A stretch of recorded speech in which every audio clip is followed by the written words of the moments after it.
Wesleyan. LNK-TV Sports presents the Nebraska Wesleyan University Sports Network's Game of the Week. Today it's a conference opener with the Cohawks of Coe College and your Nebraska Wesleyan University Prairie Wolves. This game is made possible by Lincoln Electric System. It's your electricity, own it. Union Bank, you belong here. And Nebraska Wesleyan University. Now let's take you out to Able Stadium. Rainy conditions here in Lincoln for the conference opener between Nebraska Wesleyan and Coe College, similar to last year's matchup, which saw a couple of weather delays. Hello, everyone. I'm Jeff Moats, along with John Harris here on the Nebraska Wesleyan Sports Network. This should be an interesting matchup today, not just because of Mother Nature, but the fact that these two teams are meeting in Lincoln again. We remember what happened a year ago here. Again, the two weather delays did not help out, especially for the Prairie Wolves in the end. Yeah, they didn't weather the storm, if you will.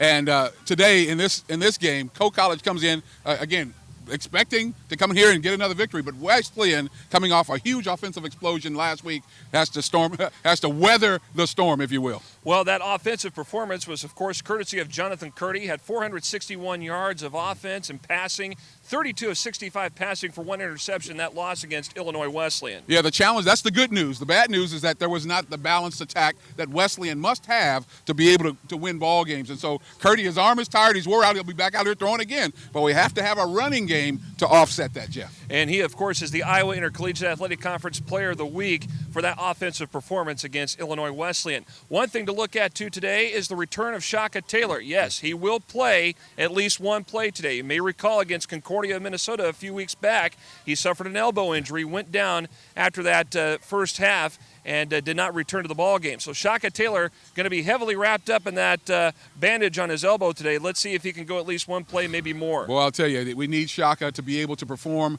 and we'll see how it goes. But Sawyer Kane will have to step in, make plays, Jeff, at least be serviceable so that take some of the pressure off Curdy. And the other thing to look at for Coe College, again, this is a team that lost one game a year ago in the playoffs. They're 2-0 to start the season. Look for them to be rather balanced on offense. Zach Andre is their quarterback. He's a highly touted quarterback for the Cohawks. The other guy on defense is Drew Heitland.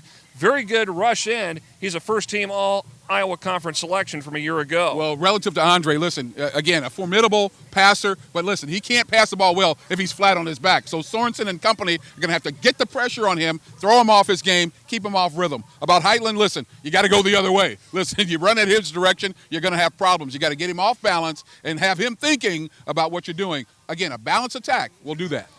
When you look at the keys to the game today for Nebraska Wesleyan, the passing game has been pretty good. We've already established that with Curdy. The key today is going to be the running game, and as you mentioned, Shaka Taylor, he's going to make an appearance, but it's going to be Sawyer Kane and other guys that back him up that have to step in and help out. Well, I think the short passes from Curdy to his receivers, guys have to get open. Again, keep Coe College guessing. If the Wesleyan gets predictable, it might be a long day. And for Coe, defensively, you got to stop Jonathan Curdy. You got to stop that passing game today and make them run the football at all costs. Well, there's no doubt about that. Listen, Coe, they know what to expect. After the last year's game, they know a little bit more about each other. Listen, Wesleyan, slow the game down, ball possession, no turnovers, and they're going to come out here with a victory. Should be a good one today. Let's see how Wesleyan weathers the storm today, both with Mother Nature and the Cohawks. Nebraska Wesleyan and Coe, the Prairie Wolves and the Cohawks are next right here on the Nebraska Wesleyan Sports Network.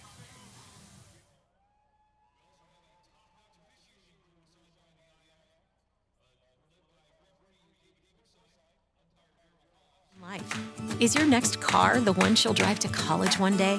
What's next for you is important to us. At Union Bank, we've made dreams a reality for 100 years, and we're celebrating by looking at what's next for you. So stop in and we'll show you how we can help. Just like we've done for the last 100 years, and like we'll keep doing for the next 100.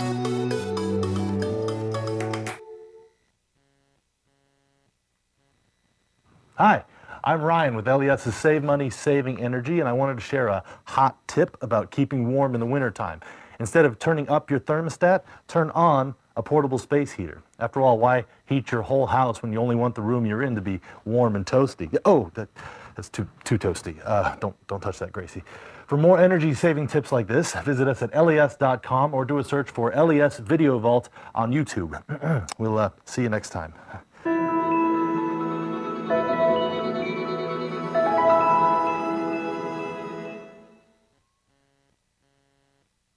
When you're out to make a difference in the world, begin by exploring what inspires you at Nebraska Wesleyan University. The bridge between you and meaningful, unforgettable experiences, designed from personal attention to internships to translate into success in your career and life. A place of powerful learning designed to explore you, discover you, propel you. Nebraska Wesleyan University, NWU.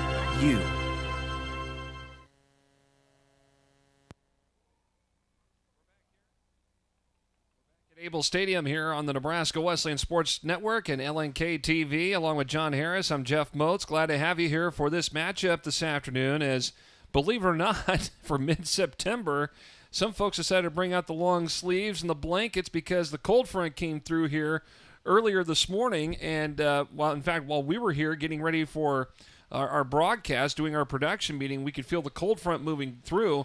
And it cooled off considerably after kind of a warm, muggy start after some overnight rain. But it's rather fall-like today here in Lincoln for some football this afternoon. Well, there's a nip in the air. Football players don't mind that. If it's not too hot, as long as the rain stays away, this will be a great day for football.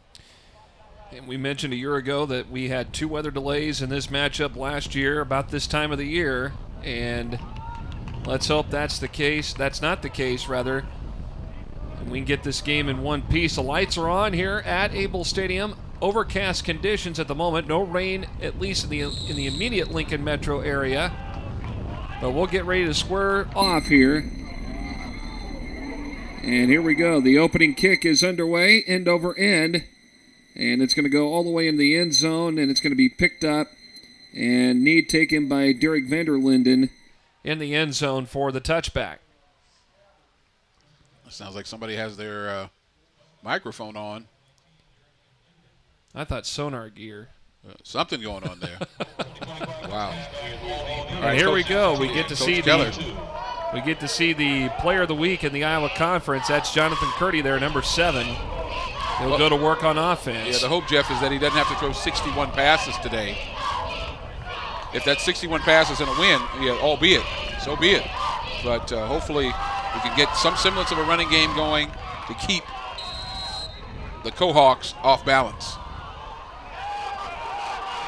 Let's see how they go here as they go spread formation here on 1st and 10. And Shaka Taylor's the guy that gets it at the 30. And he toes the sideline and he moves ahead and he gets enough for what looks like a first down after the 35-yard line. So the first play out of the chute, we were expecting to see Shaka Taylor. There you see that left elbow and arm of his all wrapped up. He hurt that elbow in week 1 against Concordia of Minnesota, as you see the replay. And Taylor again tiptoeing that sideline, John, did a good job of maintaining his balance. Yeah, tremendous job by Shaka Taylor. Again, that arm on the outside, so he didn't have to take the hit from anybody. Out of the pistol, Taylor gets a carry around left side, and he is knocked out of bounds around the 39-yard line, so he gets about a 4-yard gain out of that. So an early 14 yards total here for Shaka Taylor. Yeah, you likely wouldn't put him out there if you knew he was going to injure himself. So they obviously thought he was well enough with the wrap to be able to play today. So it's great to see him out there. You're going to see some great energy from him. There you see the line, McEwen, Davis, Mueller, LaMarche, and Kuntzel. There you see Curdy, Shaka Taylor, and Tiemann is the fullback. Garner, Conway, and Pelkey are the receivers. And Taylor dropped the ball at the 45. Would have been enough for a first down. Boy, I tell you, that was right there, too. Would have been a nice pitch and catch that time from Curdy to Taylor. Yeah, it seemed like he didn't turn around fast enough. Curdy knew exactly where he was going to go with the ball. Shaka just did not get his head around soon enough to make the catch. Would have been enough for a first down. And those kind of plays, Jeff, you got to be able to make. I mean, it's just the simple things mean a lot in a game like this. So that would have been a first down and a new set of downs. Now 3rd and long. And they'll spread it out here. Curdy gets the snap. Blitz is on. Screen toss. Taylor gets it at the 45. First down. And he's going to be tripped up and going to be marked down at the 47-yard line. They say, well, why not try it again? They weren't ready for it. They weren't expecting it. The linebackers are dropping too deep. Why not put Shaka Taylor underneath? And again, he can run after the ball. That's a critical thing. The yards after the catch, so critical. And I like this, the short passing game early on for Curdy. There you see the defense. Shadle The interior linebacker, Hall out there too. Holst, Smith, Ellsbury, among others out there. Hesse is out there as one of the corners. Myers in motion here on 1st and 10 from the 47. Pump fake from Curdy. Finally lobs it downfield, going to go out of bounds, incomplete. Yeah, that's smart by Curdy right there. Didn't have anybody looking for on the outside there. He was 32 of 65 last week, threw 1 interception, 461 yards. Yeah, Arlie Myers was out there on the short route. Shaka Taylor on the longer out route. And that empty set.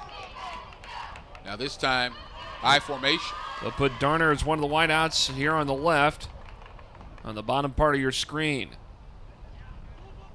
And it's Taylor who gets the carry between the tackles, and he is going to be stopped at the 49-yard line, got a 2-yard pickup out of it, so that'll be 3rd and 8 for the Prairie Wolves. And the one thing that if you're concerned about, if you're Wesleyan, is making sure that Taylor's elbow is in good protective shape. Well, I imagine the wrap on there definitely is the cushion that he needs, but Wesleyan doesn't have a down the waist. I mean, that first down miscue leaves them in 2nd and 3rd and long, and so you got to make every down count. Get as much as you can on each down to save yourself some trouble. Blitz being shown. And here it comes. Screen toss complete at the 47 of Co. Breaking tackles, finally corralled and tackled. Jackson Hines makes the catch and is going to be stopped at the 35. Good opening drive so far for Wesleyan. What's great about what's happening here is they're taking what's available. Purdy doesn't have to rush anything. He's just coming underneath and takes as much as he can, get up field. Hard tackle there. But great job by Wesleyan. And again, I like the protection. Curdy not under duress, able to get the passes off. 2 splits each side. From the Co 35 zone read. And now Curdy in trouble, and he's going to have to bite the bullet and take it down. Heitland was over there initially for Co. and got some help from Robbie Peters too. Yeah, again, another down with nothing productive happening. A little misdirection. Probably should have given it to Shaka so he could get upfield.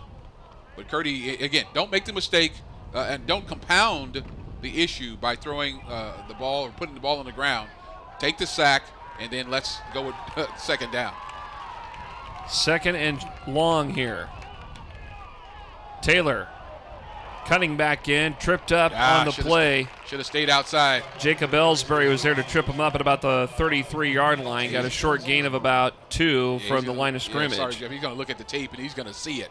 He's going to see that if he had just stayed outside, he'd be still running down the sideline quite possibly. So they'll go Huvendick, Darner, and Myers as the splits on the right. Trips to the right. 3rd and about 8. Got to protect here. Got to protect. Curdy over the middle. Complete. Conway makes the catch. He is going to be tripped up short of the first down at the 26. Go for it.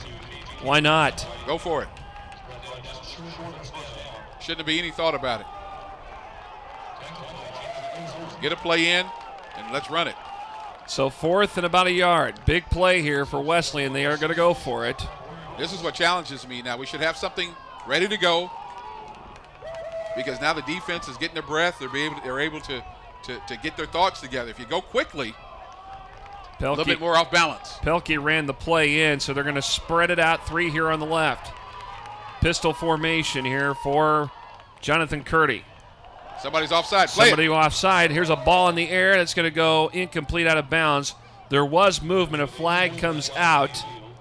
This is a huge, huge call. See if they're in the neutral zone. I think they are. Number 9 for Co. Which is Heitland. And he was very anxious to get in there and try to blitz. Encroachment on the defense. Number 94. That's Vega. Big number 94, Vega. Daniel Vega.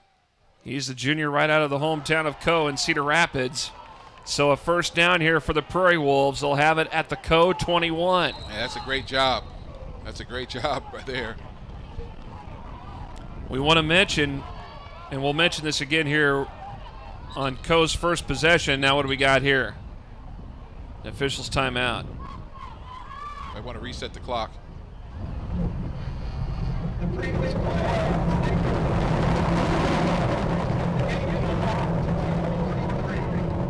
So 10:43 is what they want to put on the clock. So 10:43. So they got that reset. All right, now great job by Wesleyan, and there shouldn't have been any thought about going for it on fourth down, and that kept Coe thinking. And then they jump off sides for the first down. Blitz being shown. Quick pitch and catch. Huvendijk at the 10. Almost broke a tackle, but quickly corralled that time. Peyton Hesse was the guy that tripped him up. Little pitch and catch there to about the 7-yard line of Coe. And this will be a 1st and goal. What I like about Curdy here is just the confidence. Quickly, bam, right there. A nice little post in route. Wow. And it's just a quick hitter. And Curdy can throw that ball with great precision. His accuracy on those short balls is just impeccable. That's tremendous. 1st and goal from the 7. Blitz being shown. Swing pass, ball tipped up, almost taken. Loose ball, it's a lateral play. Taylor gets it back. And Taylor going to try to run to the edge. He's going to lob it in toward the end zone. It goes out of bounds. That was a lateral. And what a play by Shaka Taylor to throw the ball out of bounds. What a play. That was trouble right there on the deflection on the lateral. Take a look at this again. This was a lateral toss, almost picked up. And everybody stops for a moment. Good defense from Logan Rickard that time, but Taylor did all he could and make sure that Wesleyan did not lose any yardage on that play. What a huge play that is, Jeff. That is tremendous. And what a read by Coe on almost the pickoff, and that would have likely been to the house if he picks that ball off. Play clock at 5, 2nd and goal. Snap to Curdy.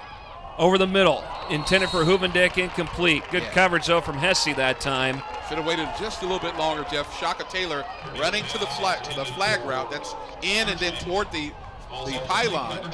Would have been open. May not have thought he had enough time. But Shaka Taylor was coming open just another second, just another step or so in the corner of the end zone. Well, regardless of what happens here on this drive, John, you got to commend how Wesleyan's come out with some firepower on their offense. They've ran the ball. They've given it to Taylor. They've had some good pitch and catches along the way. Well, they got to get the ball in the end zone some way, somehow. 3rd and goal again from the 7 of Coe. Blitz on off the edge. Blitz is on. Curdy gets out of trouble.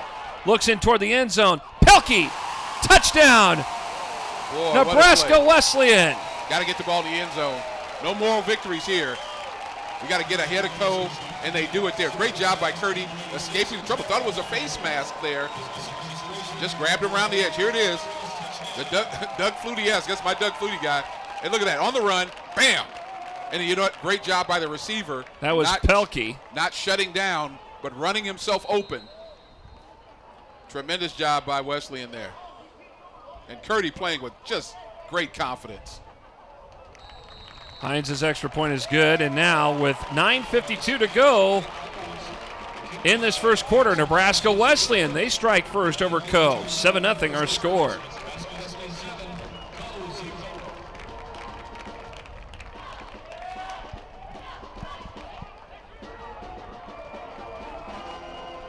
You're out to make a difference in the world. Begin by exploring what inspires you at Nebraska Wesleyan University. The bridge between you and meaningful, unforgettable experiences. Designed from personal attention to internships to translate into success in your career and life. A place of powerful learning designed to explore you, discover you, propel you. Nebraska Wesleyan University. NWU.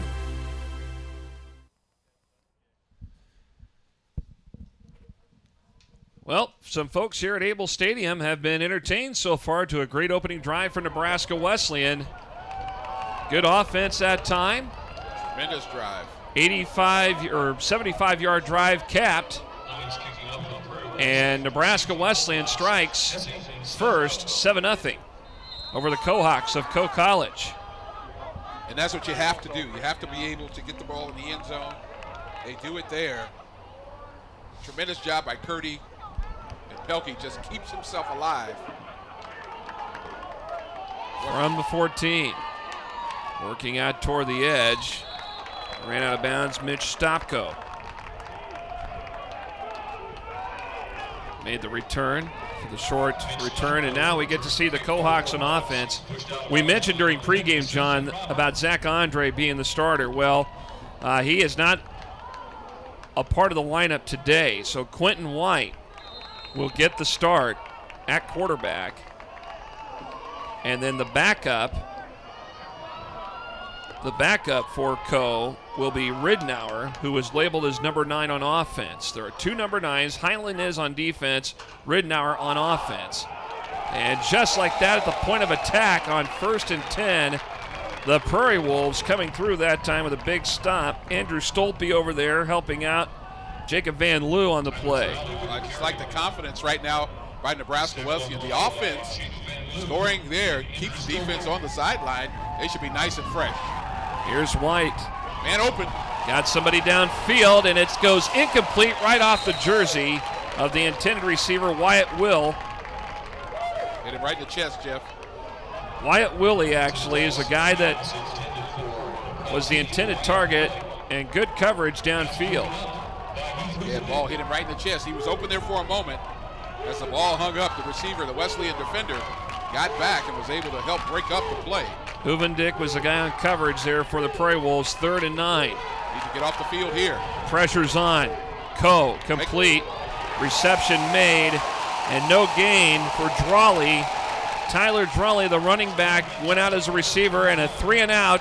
And the Prairie Wolf defense with a huge stop early, and they are fired up. They are fired up, and with Andre not playing this game today, the Co-College offense is not what it normally would be, which is helpful for Wesleyan. And again, that long drive by the offense kept the defense on the sideline. They come out nice and fresh and like hungry for meat, like ravenous Prairie Wolves. Look at that. There's meat. There's meat. Number 21. Nothing but meat.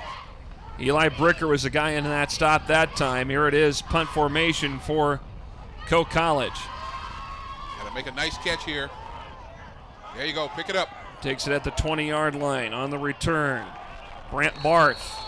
And a flag will come out as Barth is stopped at the 27-yard line on that brief return of about 7 yards. I think we might have some holding on Connor Adams, number 1, on the edge there.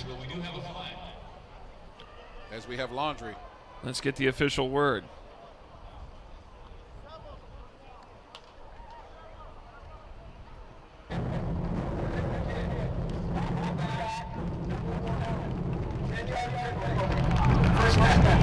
And you're right, it was Connor Adams, sophomore from Ashland Greenwood, who committed the block in the back. Does he have spurs on? Those spurs. Probably. You got spurs on. Look at that. Maybe he went out riding earlier this morning. Mr. Observant does it again. Riding out in the rain. Just call me Mr. Obvious. Now here we go. Second possession for Wesleyan. Tremendous job on that first possession. I mean, the energy, the excitement, obviously the momentum coming out of the chute is all in Wesleyan's favor. So you got to now let's add to that with a very solid drive, quite possibly a score here on the second drive. From the 17, Curdy, Darner, at about the 21. It's about a 4-yard pickup. Now they're going to give him 5 out at the 22. And now Wesleyan, I think, is figuring out this is what we know how to do. And until they can stop us at doing what we do, we're going to keep doing it. Short passing game lends itself to the long passing game. Over the middle, Taylor runs into the official, who gets knocked down. And enough for a first down. Shaka Taylor taken down at the 30, but he collided with the umpire out there.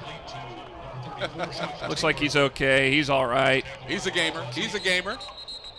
Oh, I think they're waiting to get the official. Wesley, I like that. They want to go fast. And that can have its advantages. We've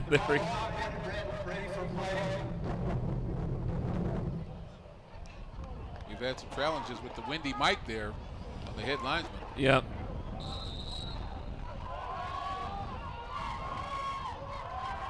Spread formation. Taylor off the zone read. Uh-oh. Breaks free. 45, cutting out to the 50. all the way over here to the 45 and runs out of bounds at the Coe 41-yard line. I like the fact he gets across the 45-yard line. He switches the ball from the inside to the outside. What a tremendous job by Shaka Taylor. Great to have him out here. Now they're going to go no huddle. Look at the switch there, and he runs out of bounds, so he doesn't have to take the punishment on that arm, that elbow. Spread formation. Curdy, near side. Darner at the 34, ran out at about the 33. This is beautiful. This looks like exactly, we have a game plan. We know exactly what the plan is, and until they stop what we're doing short, now we can do the fake pump and go, get over the top. And this is a great way to wear down that defense too, John, as Curdy on 2nd and short. Pass complete to Myers, the 25-20. Myers finally corralled at about the 15-yard line. He was tackled on the play by Jacob Holst, and now another first down for the Prairie Wolves. And I like everything is cleared out. Arlie Myers comes underneath. All the linebackers for Coe have just vacated that spot, and all he's finding is the open space. Protection is good as well. Blitz.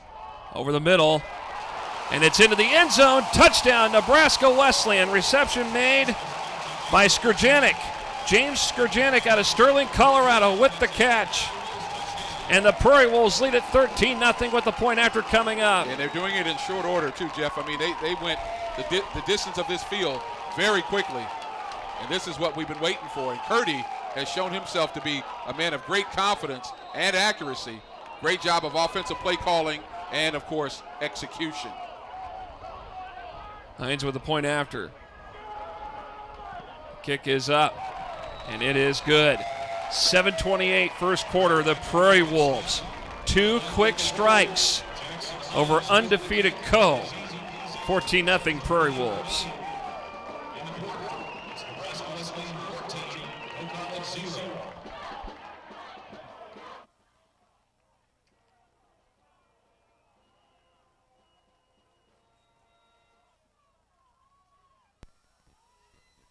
Hi, I'm Ryan with LES's Save Money, Saving Energy, and I wanted to share a hot tip about keeping warm in the wintertime. Instead of turning up your thermostat, turn on a portable space heater. After all, why heat your whole house when you only want the room you're in to be warm and toasty? Oh, that's too toasty. Don't touch that, Gracie. For more energy-saving tips like this, visit us at les.com or do a search for LES Video Vault on YouTube. We'll see you next time.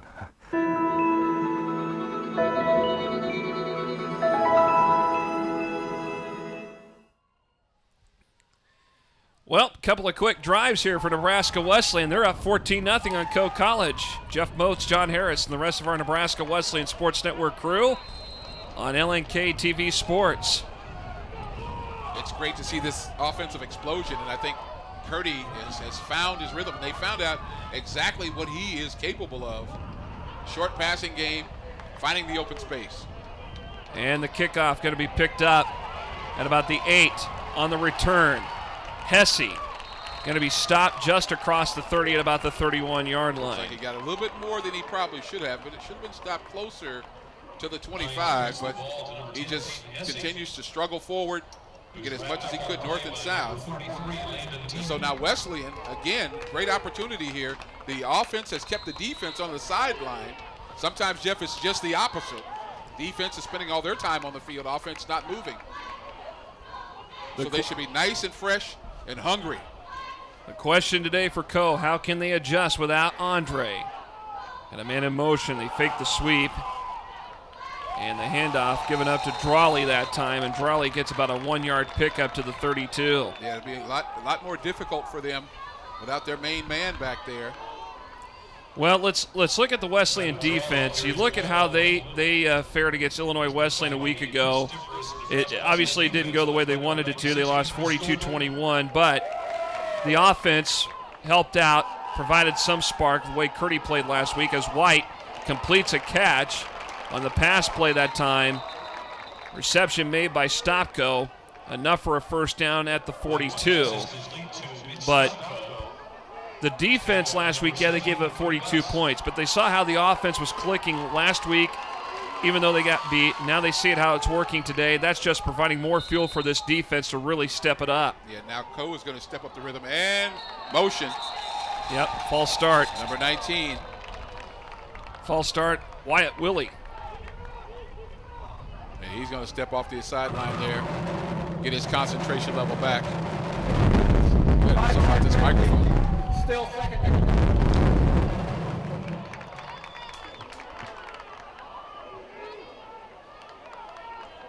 So a little lapse in concentration by Coe. First and long here.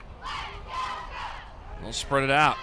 Man coverage here on the lower side here. Zone read. Oh, look at that. And Crawley got the carry, and guess what? Van Loo. You had Van Loo over there, Shook, among others. And Shook says, I'm going to stir it up a little bit. Going to stir it up. Second and long. Love the energy. Keep your level of concentration. Pitch and catch that time. Around the 45-yard line. Catch made by Shamel.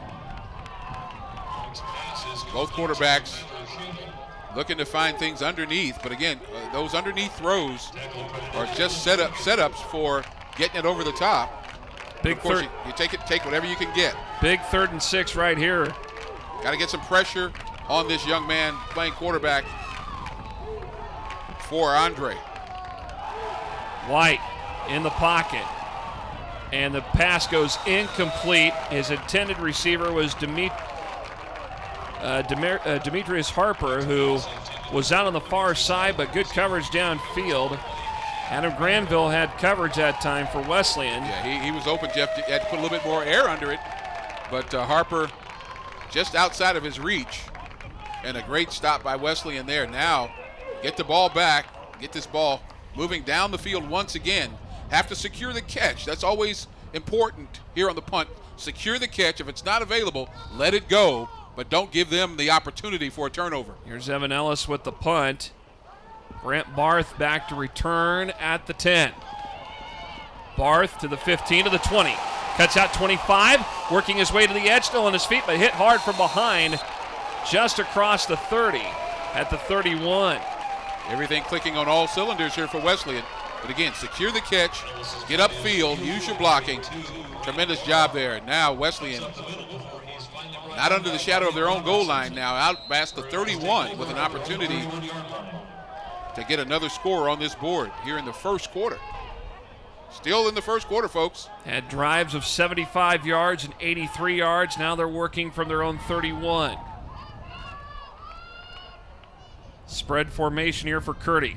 Myers in motion. Curdy over the middle, catch at the 35, about a 4-yard gain on the play. Now, this play will ultimately develop into a nice pass. Pelkey is streaking down. If he gives a nice little pump fake, Pelkey streaking down the right sideline. Jackson Hines made the catch that time. They're going to give him an extra yard to the 36, so he got a 5-yard pickup. Hines did on that reception. You want to keep an eye on Derek Curtis as well at some point in time. Here's Taylor. Taylor going to be forced back down. They're going to say about a 2-yard loss back at the 34. Tremendous job by the co-defense there. Shaka with nowhere to go. Penetration into the backfield. The Wesleyan offensive line has to do better than that.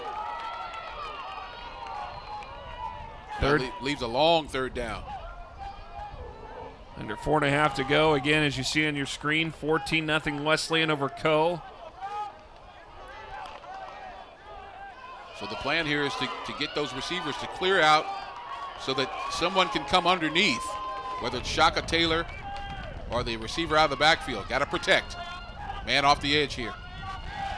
Curdy looking upfield for Curtis, and it's intercepted.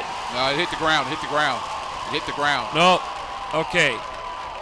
It hit the ground. You're right, John, and that's what the officials are indicating. Jacob Ellsbury almost had a pick. Derek Curtis was the intended receiver, and for the first time today, Wesleyan will go 3 and out. Yeah, I thought at some point in time Derek Curtis's name would be called, and they call it there. Very athletic young man from Lincoln Northeast. Right up the road. Played quarterback over there. 3-sport athlete. And basketball. Played football, basketball, and baseball for the Rockets. Now Wesleyan here has to execute in the punt game. Here's the punt from Hines. Oh, Nice what a spiraling boot. Wow. And backing up is Hesse. They're going to mark it down at the 20-yard line. That was a nice punt. Woo. So Wesleyan clicking on all cylinders here in the return game and the punt game.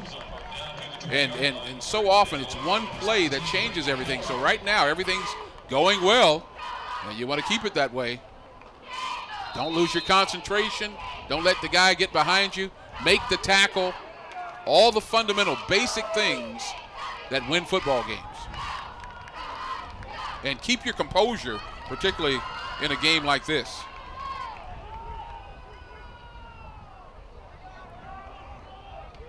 Co with it now at their own 20. Zone read.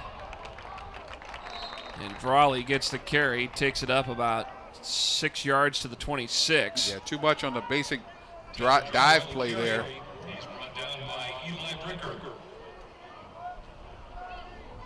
Well, they're down 14-0, but here's something to think about. Co has not lost a regular season game.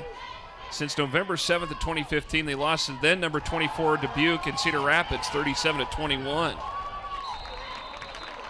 The little pass play in the flat. Stopco makes the catch, ran out of bounds. Travis Newgard running down the line of scrimmage. Pickup of about 2 on the play to the 28. 3rd and 2 here for the Cohawks. Yeah, what a great opportunity for another stop by Wesleyan. Get that offense back on the field. Trips to the right, to the near side here. Nobody high. Far left.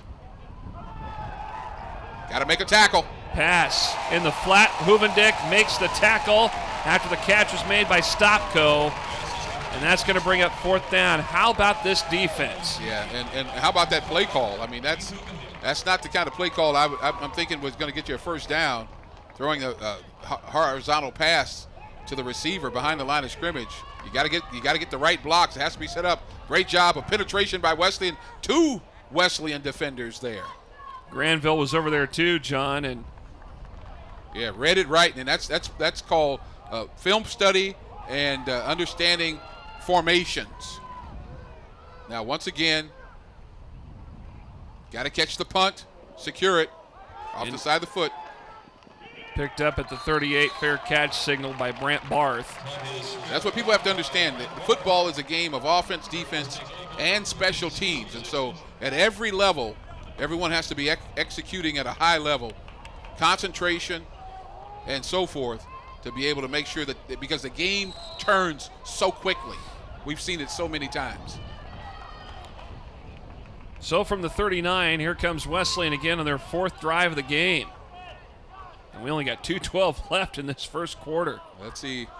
Go back to the short passing game, or do they go start with Shaka on this first play? Got to get something positive. Shaka Taylor. Whoa, dancing through the middle, gets some good yards.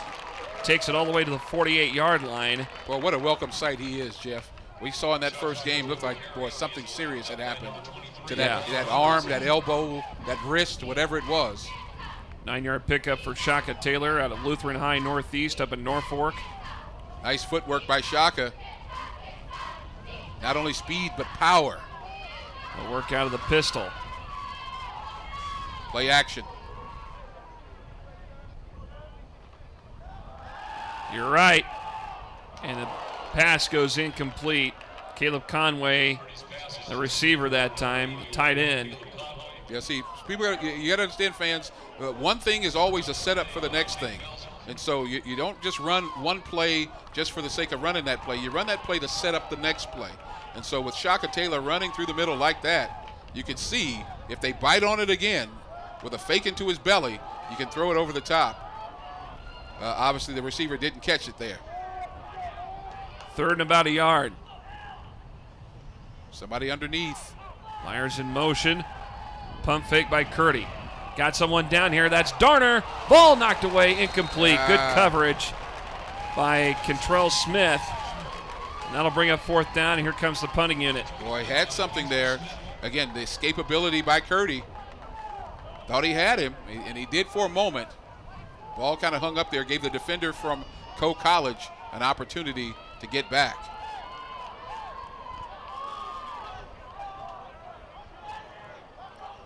Missed opportunity there after two really good drives by Wesleyan. Had an opportunity there. See if we get another booming punt here. Hines with the punt. That thing's going to roll. And that's going to roll inside the 10 at about the 6. Not bad. Not bad at all. When you have to go 94 yards for the score, as we get under a minute and a half in this first quarter, Wesleyan has Old Mo all on their side and have to maintain that with some solid play here on defense. The fans there, blankets, jackets. I feel a little underdressed today. The loyal faithful here, the faithful ones. Here's White. Got someone up here, and it's out of bounds. Good catch. Boy, that's a broken play there. What happened? Harper makes the catch, ran out of bounds after making the grab at the 34. Somebody jumped off sides, and the quarterback just said, Quentin White, I believe, just said, hey, run deep. Watch this again. Let's get the official word on the penalty.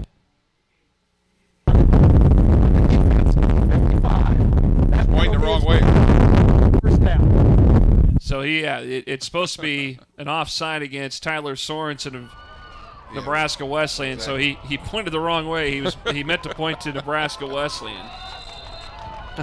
So now you're all straightened out. Yeah, here we go. And a great job of just executing there.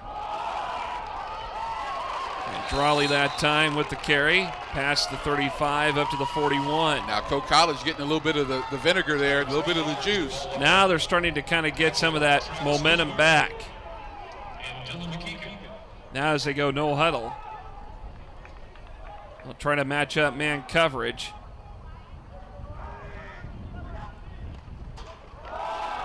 Right Drawley, there. Good job. Point of attack, Shook. Got to him first. Then Van Loo came in. Just man on man there, Jeff. Tremendous job by Shook. Just breaks through, grabs her, and just pulls him down. That's weight room right there, folks. The one arm by Shook pulls him down, and that's not just what's happening here today. That's the weight room. That's film study, technique. All of those things come together to make that play right there. And little Tina Marie and Rick James, fire and desire. Down to 7 seconds here in the quarter. In the pocket, White over the middle, got him in. First down, 40.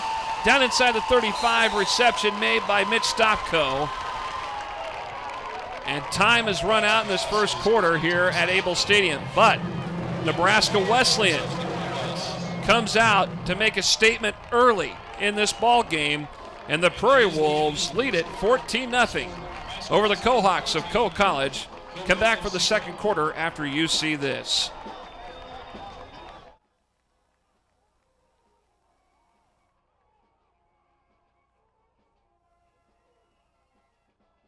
Just checking my furnace filter here. Looks like it's about time for a clean one, which I just happen to have right here. You know, a small investment today can really reduce your heating costs and improve your efficiency. You can really see the savings. For more tips like this, visit us at les.com or do a search for LES Video Vault on YouTube. We will see you next time.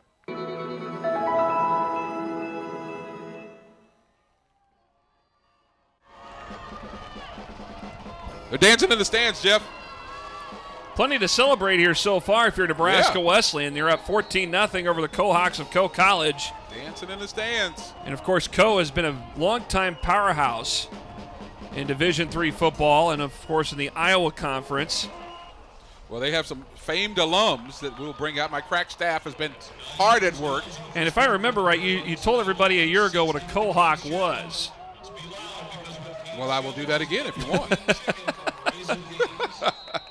just to keep everybody thoroughly informed and enthralled here, no doubt. Here's Drawley through the tackles, and boy, you talk about using the weight room. And now a takeaway, and Nebraska Wesleyan gets the football back.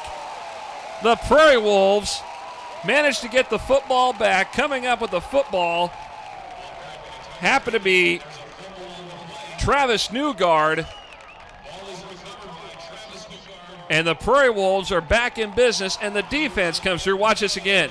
They stripped the ball away, and it was Travis Newgard who stripped the ball away from Drawley. Along with his helmet.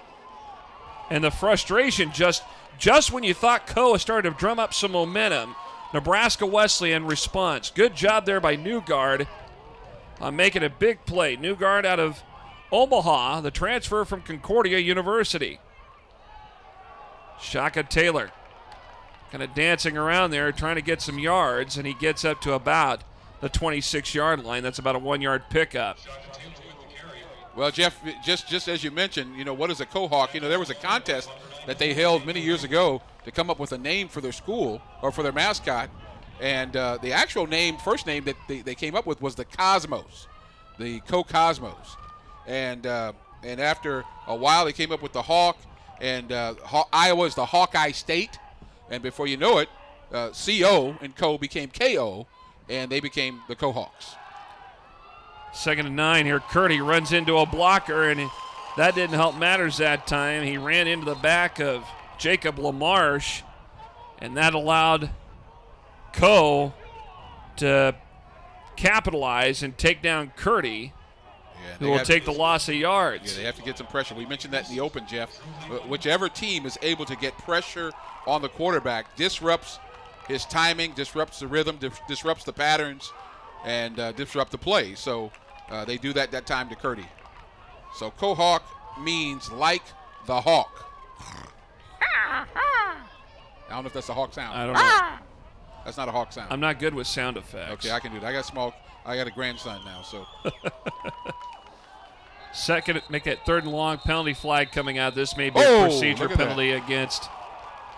And that should be after the play was dead. He 45 just took a free lick on the Wesleyan defender, offensive player. So a false start against Nebraska Wesleyan. Yeah, that's a really tough situation there. You have a play that's been called dead. The quarterback throws the ball to the receiver, and then the defensive player just lays him out. And you'd think that there should be something wrong with that, but alas, there is not. Player can get hurt that way.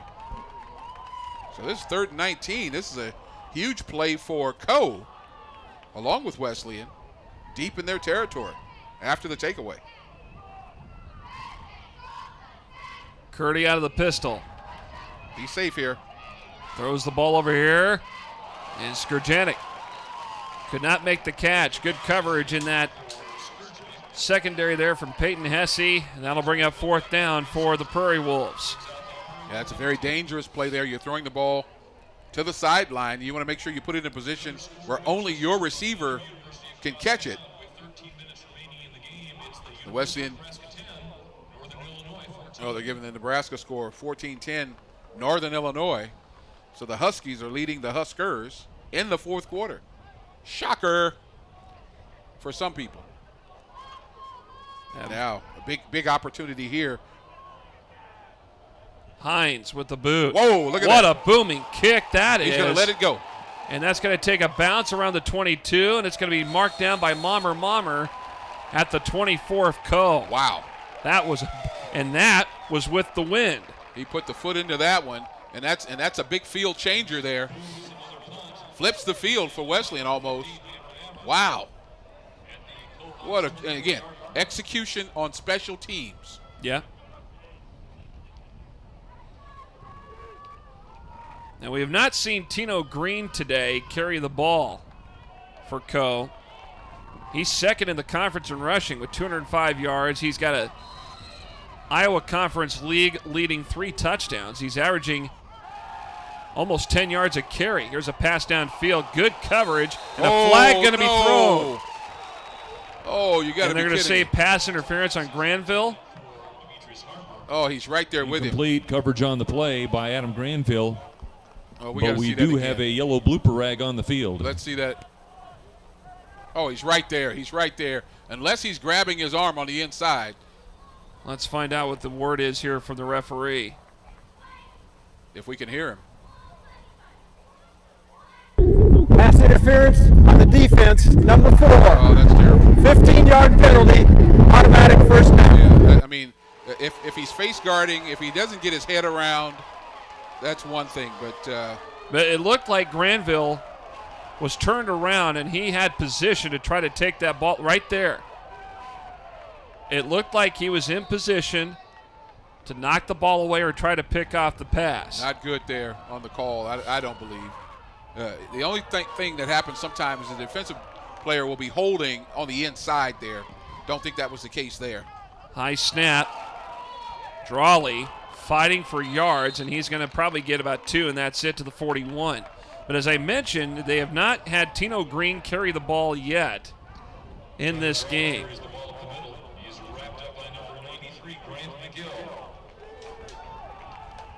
And we don't know if Tino Green is injured or what the deal is with him. Got some good numbers coming into today. Play action here by White, and a push off that time, and a catch made. Still on his feet is Harper, and Harper finally corralled at about the 26-yard line, and again, it looked like there was some contact. Well, it's a battle out there on the edge, and they want to keep going here. No I huddle. thought he stepped out of bounds, Jeff. They don't call that either. I thought he stepped out of bounds just around the 30 or so yard line. Zone read. Drawley to the outside. Flag thrown. Got to have holding here. He's ran out of bounds. This may come back. Somebody was holding. We do have a flag on the field. It is a hold. Umpire makes the call. Holding, number 69 to the offense. 10-yard penalty, repeat first down. And that's a big play for Wesleyan. Zach Ranshaw was the guy that was called for holding. And a bad play for Coe. I mean, again, those are the kind of plays, if you're a coach with hair, you're pulling it all out right there because you're thinking, we're driving, why are you holding? But that's a great job for Wesleyan. Big opportunity to get 10 yards back the other way. From the 36. Pass goes incomplete. Coverage over here. Intended receiver was Stopco. And again, it happens again. The pass is awry, and the defender takes a free shot on the offensive player, and Coe was looking for a penalty there. Same thing happened to Wesleyan just a few plays ago. That was Dakota Bus, by the way, on that coverage. You got to be careful there because that in that moment, if the referee sees that it is a penalty, he may call it. Here's Drawley. And gets down to the 30-yard line. Third down coming up here for the Cohawks.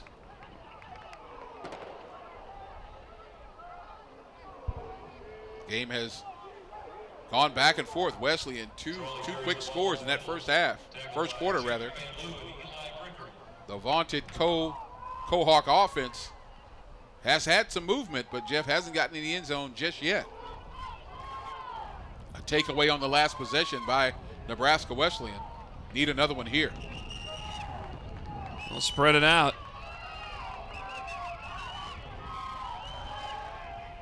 Here's White. Got someone down there. That's Harper. Touchdown. No, they're going to say he was down at the 1-yard line. What a hands catch by Harper. Out there on an island is the defender, Granville. Watch this again. Just right over the top. Let's see if he indeed does catch it all the way down. Yep, he does. May have been a touchdown, Jeff, but there won't be any replay about that. Knee down at the 1. Let's see. Yep, right there.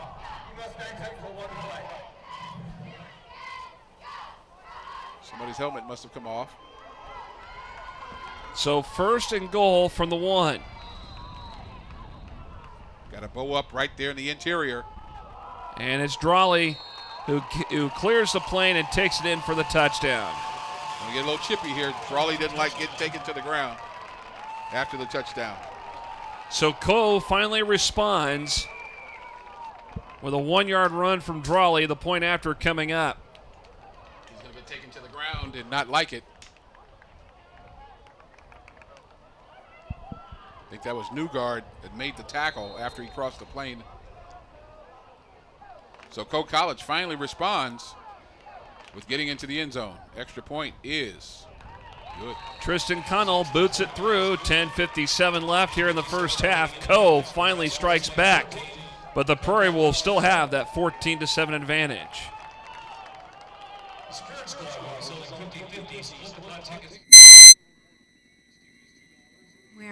Where's the next company that creates jobs in our community? What's the next big step for your business? What's next for you is important to us. At Union Bank, we've helped businesses start up and thrive for 100 years, and we're celebrating by looking for what comes next. So stop in and we'll show you how we can help, just like we've done for the last 100 years, and like we'll keep doing for the next 100.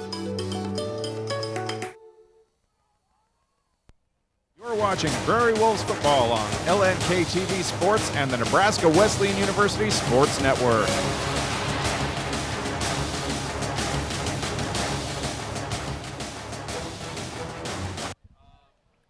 Coe College striking back here. They're down 14-7 to Nebraska Wesleyan. 10:57 left here, second quarter.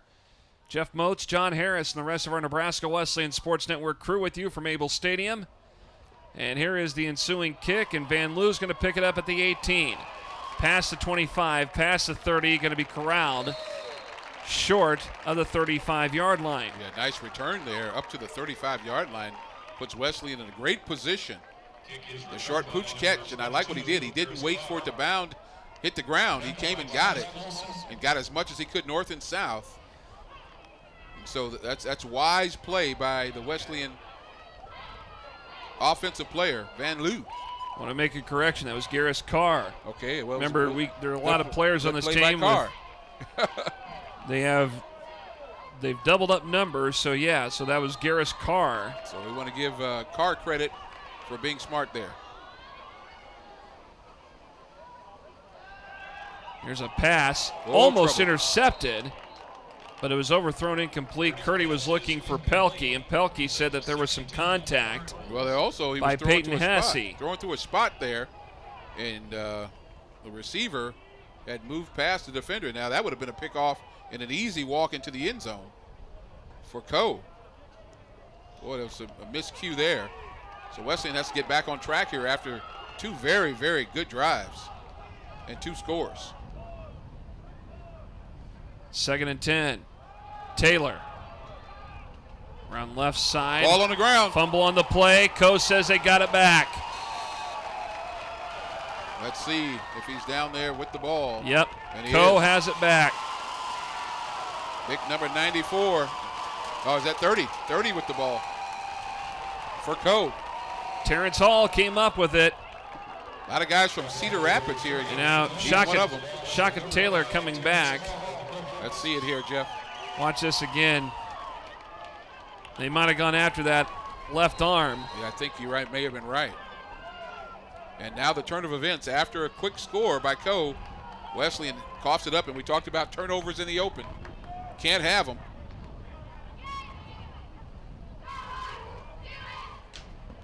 Watch going up top here. Nope. And now we see Tino Green through the middle, breaking free. He's all the way downfield, 15, and finally tripped up around the 10 by the shoestrings by Newgard. First carry of the game today for Tino Green. Watch this again. Take a look at this. Boy, he found a crease and he broke free. And an ankle saver right there by Wesleyan. Boy, he goes right through. We see why he's the top runner. He averages about 10 yards a carry. And that was about 30 right there. Newgard with the touchdown saving tackle. Here's Green again. Tries to take it inside the 10, and he's going to be tackled short of the 5 at the 7-yard line. Yeah, Jeff, we'd be very curious as to why he wasn't in the ball game earlier. That's what I was kind of wondering, too. I mean, you would think a guy like him with the amount of numbers he's been putting up, he'd be the guy that'd be in the starting role today. Well, oftentimes when that happens, again, we don't want to speculate here, but, if a player is usually on the field and he's not on the field, may have been something relative to team rules or something like that. Here is White. Got a guy in the end zone, underthrown incomplete. And we got a penalty on Newgard. This is into the end zone, but incomplete. Quite possibly. Well, let's find out from the head of referee.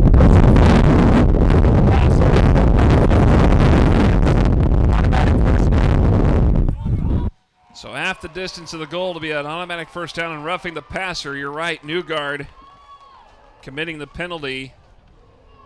And this is going to bring up a first and goal. He took that extra shot on the quarterback. Didn't knock him down, Jeff, actually. Just pushed him. And it's surprising that they call the flag there. First and goal. Green. Wow. Taken down at the point of attack. Austin Shook was over there. Van Loo was there too. Stolpe was there. Or make that Grant Bednar was over there instead of Stolpe. But regardless, the Prairie Wolves at the point of attack. Yeah, tremendous job by Shook. And he's been doing that all day. Just getting through, beating his man on man. Second and goal. Little play action. Toss far side. Into the end zone. Touchdown, Co. And number 9, looks like that's Ridnour perhaps, but it looks like it was Heitland because he's got big stature there, so it's got to be Heitland. Let's watch this again. It is Heitland who makes the catch and takes it in. Must have been a tight end in high school. Great catch now. 14-13 Wesleyan, still up by 1 until the point after here. And how quickly the tables turn. Well, we saw some signs of that momentum shifting as Connell connects on the extra point here with 9:10 to go. And now, Wesleyan's 14-0 lead has been quickly erased, and we're deadlocked at 14. Come back to Able Stadium after you see this. When you're out to make a difference in the world, begin by exploring what inspires you at Nebraska Wesleyan University. The bridge between you and meaningful, unforgettable experiences. Designed from personal attention to internships to translate into success in your career and life. A place of powerful learning designed to explore you, discover you, propel you. Nebraska Wesleyan University. NWU.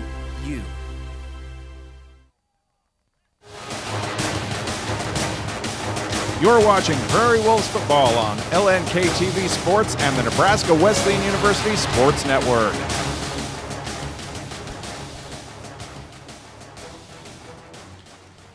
Coe College has bounced back into this game. They've tied it up at 14 with 9:10 left here in the first half. Here's Connell's kick. Going to be picked up on the return here quickly past the 30. 35, Bulldog from behind. Quick return that time for Garris Carr. Now Wesleyan has to get something sustained here. Old Mo is from Cedar Rapids right now. He's got a Cedar Rapids address. And now Nebraska Wesleyan has to sustain something here. He's wearing crimson and gold right now. Indeed he is. And so you got to pull this thing back together. So they'll spread it out. Now be careful on those short routes. These cornerbacks may be jumping them now. Quick toss tipped up in the air and complete. Looked like he was going to Arlie Myers that time. And just as much as Curdy was in rhythm early on, Jeff, right now just a bit of a challenge. Again, at 5'9", has to throw over those big linemen. That's why he's so good throwing out to the open lanes.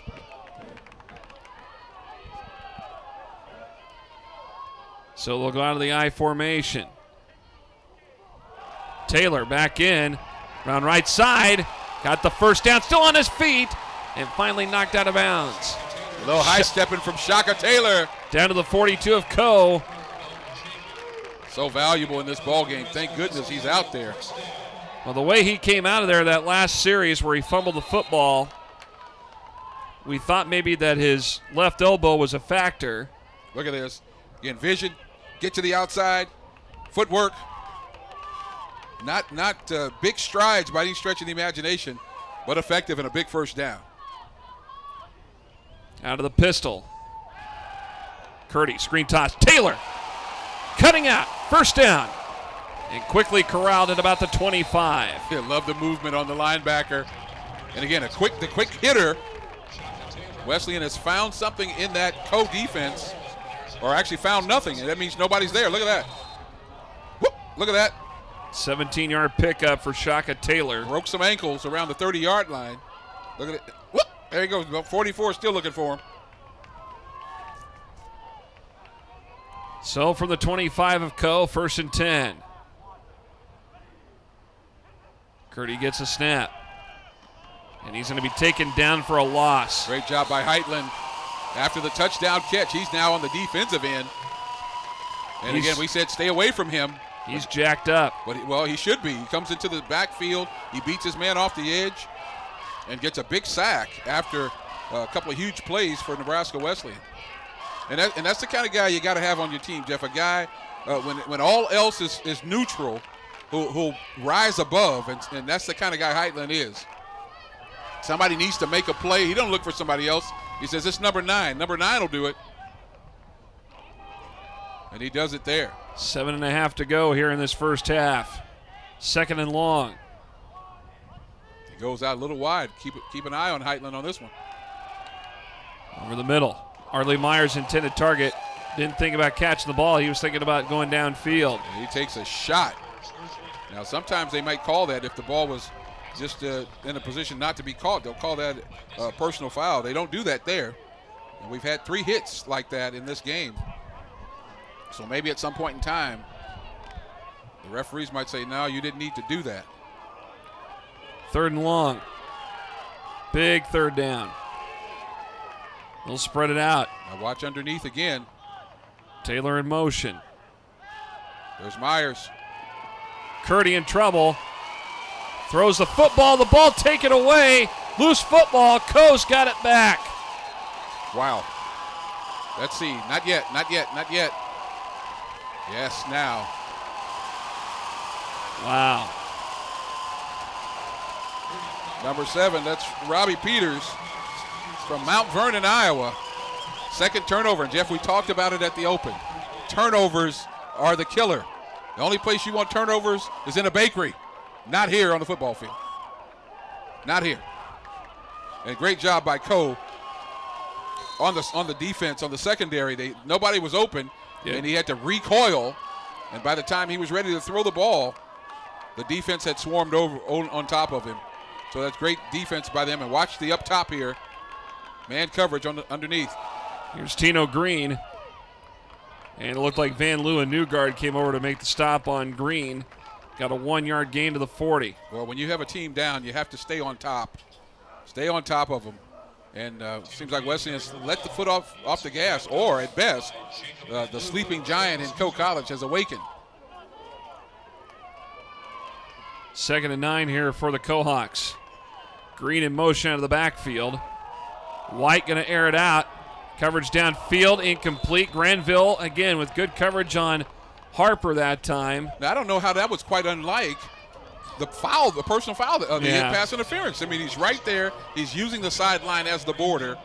This is great coverage. This is quite like the coverage previously. That's a tremendous job by that young man. On a speedy and experienced, and he's giving them props there. They're shaking hands up there. Much respect, man on man. 3rd and 9. Going to try it again. White to Harper. Nope, through his hands, incomplete. Back shoulder there from White, and that's a great stand by Wesleyan. Missed opportunities. And that's a much-needed defensive stand. Yeah. That's a good job. Great stand by Wesleyan. Missed opportunity for Coe as they go back to Harper. And give Granville a lot of credit. He's out there on a tough receiver, and he's doing a tremendous job.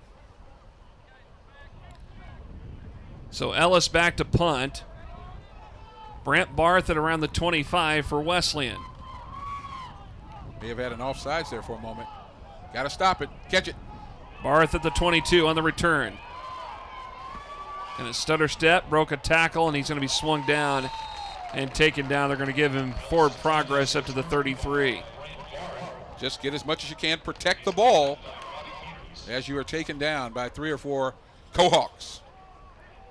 Cedar Rapids, Iowa. Have you been to Cedar Rapids? Oh, yeah. Been to Cedar Rapids. In fact, passed through there about 3 years ago. Took the off-the-beaten-path trip to Chicago. Off the beaten path, huh? Went up through Dubuque, Northwestern Illinois. Boy, Northwestern Illinois is very pretty. And Shaka Taylor gets a carry of about 2 up to the 36-yard line. Yeah, most people say they don't like driving across Iowa. You know, particularly if you're driving from Nebraska through Iowa, you're not going to get very much scenery. Right. You know, but yours truly used to do a lot of work in the Quad Cities. Love the Quad Cities. Moline, Rock Island, Bettendorf. Stayed at the German Inn that's out in that area. The Davenport. Bettendorf Inn or something like that. Oh, it was awesome. A lot of German heritage in that area. 2nd and 8. Bobbled there. Here's Taylor. Got to hold the ball. Bump off tackles. He's going to take a 1-yard loss back to the 35. But with Northwestern Illinois, you cross the river there at Dubuque. Yeah. And you look at all the trees. I thought I was in Vermont. Oh, it was so lush. Well, I lived in New Hampshire, so to say that. It reminded me of that. Probably not of the same spectrum, but it looked very wooded, and the trees were lush and green. And well, there's beauty everywhere. I got stuck in University of Northern Iowa one time. I had to, in the snow, had to drive back down some roads, highway roads. Curdy in trouble. He's going to run it. And he lunged ahead and got the first down. Wow. What a play from Curdy. Improvising on a broken play, and he gets the first down at the 45. So let's find out on the replay whose tackle he eludes here. And we're going to see it here. My goodness, folks. And this is what he can do. Now he's going to be caught right here. Whoop! Robbie Peters tried to get to him first, though. With his head down. A no-no. That's a great job by Curdy, and that's a huge first down for Nebraska Wesleyan.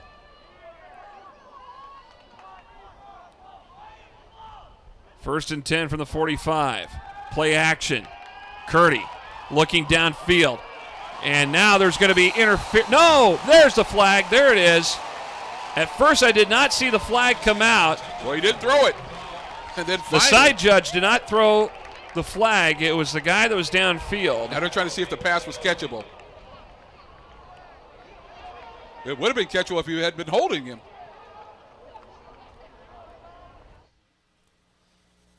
Pass interference on the defense, number 10. 15-yard penalty, automatic first down. Now that's supposed to be, Jeff, an out and up.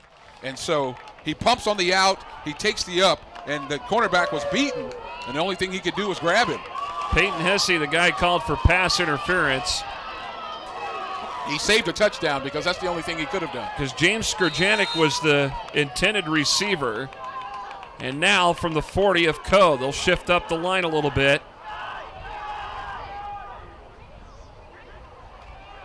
Play action. Curdy got the home run ball downfield to Pelkey. Almost. It goes incomplete. Wow. Well, I tell you what, this is exciting. This game that Curdy is throwing. I mean, he throws a beautiful ball. Just a smidge. Oh, it's right there. Oh my goodness! If he was 6'2", he would have caught that. Good try that time. Good luck. Pelkey at 6 foot needed another. If he was 6'2", that'd be a touchdown. 2nd and 10. See if we go back to Shaka. They're going to go to Taylor. Bumping off tackles. Fighting downfield. Got about 9 on the pick up to the 31. That's a great job. Again, we talked in the open, Jeff, about balance. Balance. You can't become predictable. You can't throw on every down. You can't run on every down. But if you mix it up, you keep the defense off balance. Wesleyan back to doing that again. And now with Shaka running hard and running for positive yards. Even the first quarter, he had 48 yards. He's beyond that now. 3rd and a yard to go. Taylor gets a carry. Got the first down inside the 30. Going to be tackled around the 26. Running well between the tackles. 5-yard pickup that time, enough for the first down, and then some extra yards. Good job there by Shaka Taylor. Tremendous job, and again, to not have him in this ball game means that the guy behind him would have to be making these plays. Don't say that he couldn't do it, but with Shaka out there, he's getting it done. Now watch for Shaka. He's out there, second man up, coming underneath on the drag route. From the code 25, Curdy looking for Hines, goes incomplete. And he's wide open right down the middle, Jeff. Oh, my goodness. He should have just waited just another step. Shaka comes off the line on the drag route, and he's right wide open at the 15-yard line. Curdy didn't even look at him. He could have walked into the end zone for the touchdown. But that's why I'm up here and he's down there. It's easy to say. Another thing to try to have to do it. Well, I mean, in the difficulty of being a quarterback, you got to be able to see. Got to be able to see it everywhere, and that can be tough at times. 2nd and 10. Curdy over the middle, and it goes incomplete. Darner was the intended receiver, almost picked up that time. Yeah, he's trying to thread the needle there, waiting for Darner to run himself open on just a skinny post. He waited a little bit too long, and the defender, the safety, was able to pull up and almost pick that thing off before it hit the ground. Now, another big third down for Wesleyan. Got to get inside the 20, near the 15, around the 16 for a first down. Wonder if this is 2-down territory, Jeff, or if they can get the field goal. We'll see.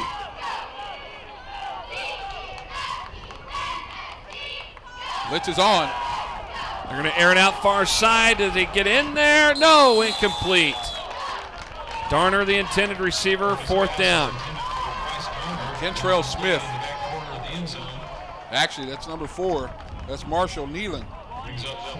Now Jackson Hines is going to come out and attempt the field goal. This will be from the 28 or 33. This will be a 43-yard attempt. That was Kentrell Smith. With the win. Snap of the hold. The kick is up. Got distance. Looks good. It is good. A 43-yard field goal from Jackson Hines. And he got a little boost out that tailwind, and it's now 17-14 Nebraska Wesleyan with 2:52 to go here in this first half. High fives, dance moves, the whole deal all the way around. That's a huge, huge field goal for Wesleyan, as they had found themselves in turnover city the last couple of possessions. And Coe was on the way back, and that's a great, great effort by this offense to get points before halftime. 2 minutes, 52 seconds left here. And that's much needed. Indeed. But for an offense like Coe, even without Andre, they got about 2.5, 2 minutes, almost 3 minutes to get points on the board themselves. So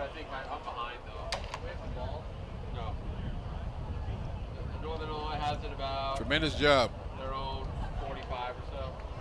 So we have a delay here as we prepare. Okay, everybody's coming back out here. So Hines with the 43-yard field goal that gives Wesleyan a 17-14 advantage with 2:52 to go before halftime.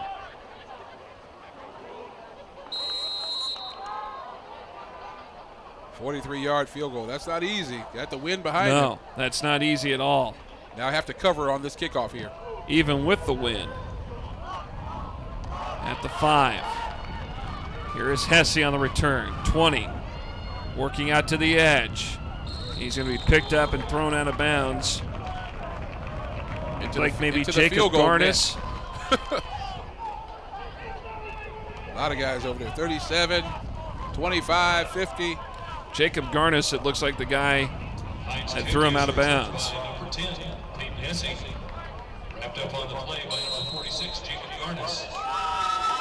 So Garnis, the freshman,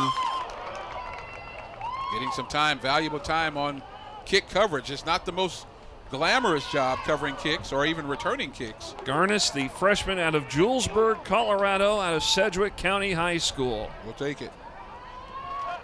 Right along the Nebraska-Colorado border. Pass, Harper at the 40, got the first down. And Van Loo and Granville quickly put the stop on him at about the 43. Another back shoulder play for Harper, and he's going to get a lot of his yards. He's just going to throw the ball behind. He's going to stop. Whoop! And there you go. Try to break a tackle and get downfield. Zone read. Here's Tino Green trying to get to the outside, try to cut back in, and he is stopped at the 49.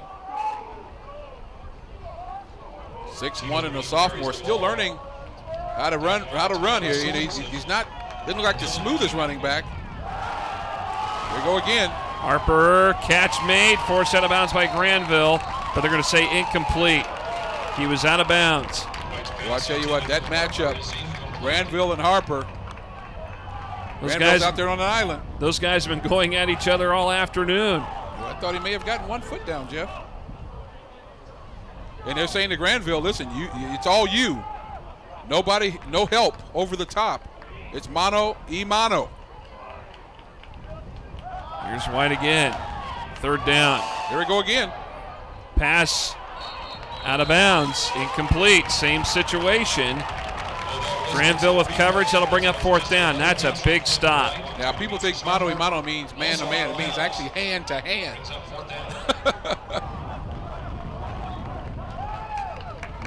And there was some hand-to-hand combat there.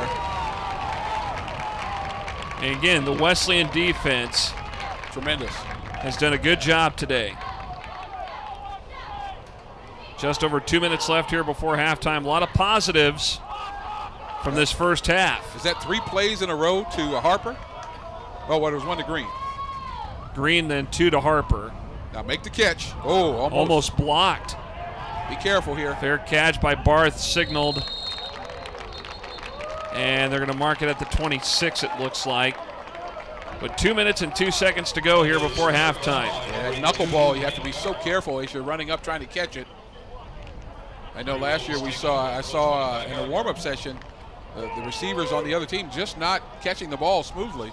And sure enough, on their first punt attempt, they fumbled the ball. Sometimes coach says you play like you practice. If you don't practice well, then you don't play well. It's all about concentration, too, especially in game-time situations. Curdy in trouble. Be careful here. Scrambling and diving for the ball was Pelkey, but he was out of bounds, incomplete.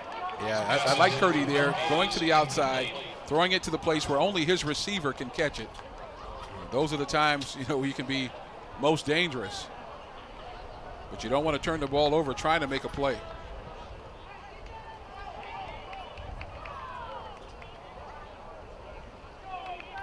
Second down here for the Wolves.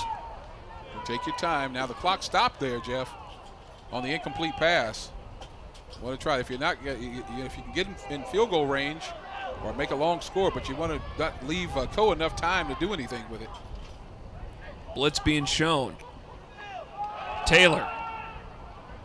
And they're able to get to the point of attack. It's about a yard up to the 26, it looks like. Going to take a timeout. Nope. Timeout taken. Let's see. Yeah, they're going to take one.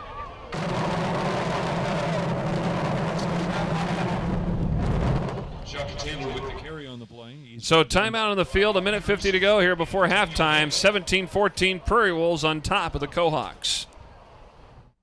Is the next disruptive idea sitting on a whiteboard somewhere? Where's the next company that creates jobs in our community? What's the next big step for your business? What's next for you is important to us. At Union Bank, we've helped businesses start up and thrive for 100 years, and we're celebrating by looking for what comes next. So stop in and we'll show you how we can help, just like we've done for the last 100 years, and like we'll keep doing for the next 100.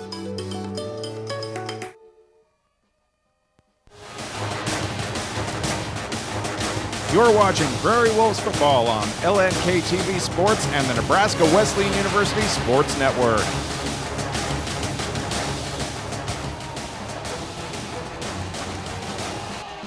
Nebraska Wesleyan ahead 17-14 A minute 50 to go here before halftime. 3rd and 9 for the Prairie Wolves. Yeah, big play here, big play. Pass complete. Curtis gets the first down. Finally stopped at about the 41. Oh, I like the quick strike and the nice catch by Curtis with his hands.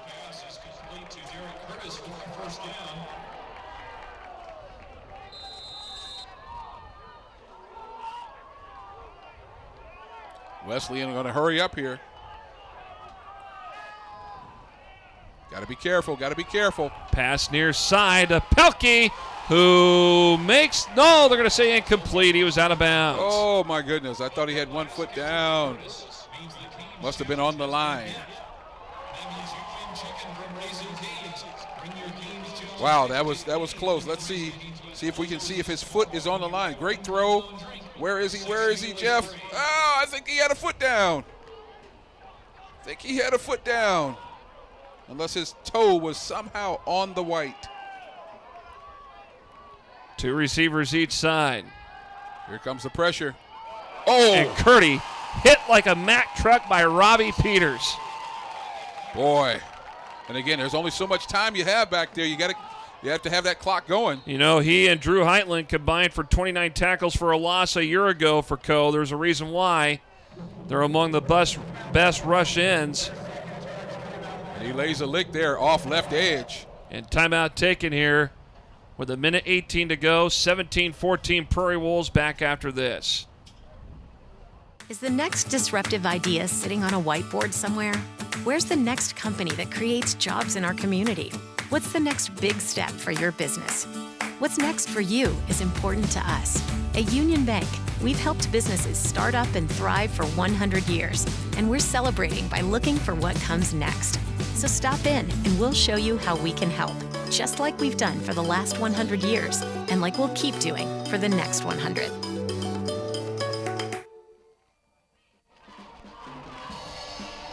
Back at Able Stadium, I'm Jeff Moats along with John Harris here on the Nebraska Wesleyan Sports Network.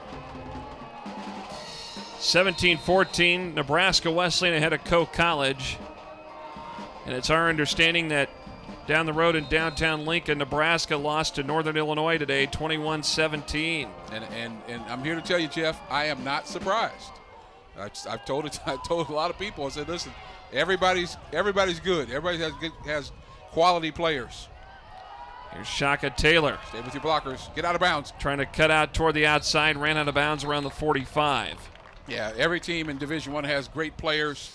Sometimes those great players come from other great programs for whatever reason. But it doesn't surprise me at all. And again, 2 turnovers early on in that ball game. As I was watching it just before I came over here. Turnovers will kill you. And Northern Illinois got 2 early pick sixes. And that's the difference in that ball game. And right here, we've had turnovers by both teams and the opportunity to capitalize. And now Wesleyan is going to punt. Just over a minute left. Short snap. Peyton Hesse awaiting a return. Here's the boot from Hines. And Hesse gets it at the 13, trying to work out toward the outside, cuts back in, going to the right. Bricker gets up and wraps him. Short of the 30-yard line with a minute to go. Got a little WWE action going there. So with 59 seconds remaining, Nebraska Wesleyan punts the ball away to Coe, and Coe will take their, I believe, their second timeout or their final timeout with 59 seconds to spare here in this first half. Yeah, Alex Cruz out there mixing it up on the kickoff on the punt coverage.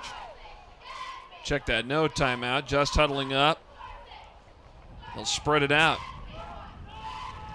Again, keep an eye on Harper. Right side, top of the screen. Stop and go. White in the pocket, eluding tackles, not for long, and he's taken down.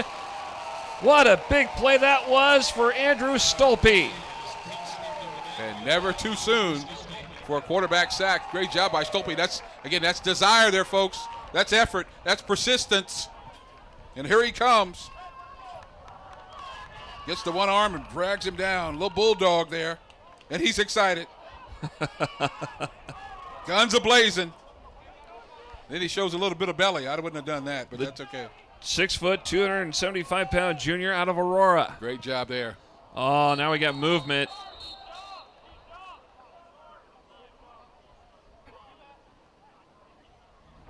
False start. Number 5 is the offense. 5-yard penalty.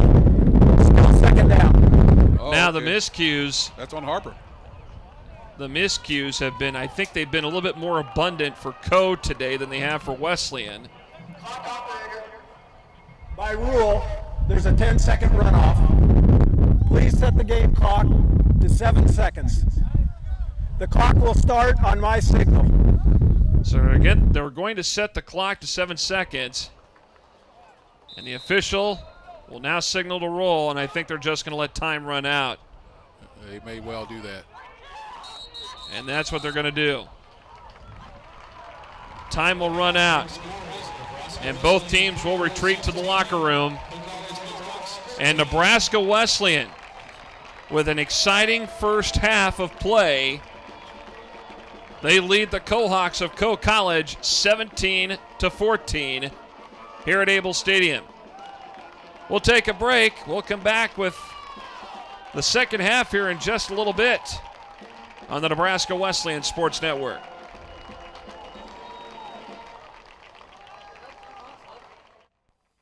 When you're out to make a difference in the world, begin by exploring what inspires you at Nebraska Wesleyan University.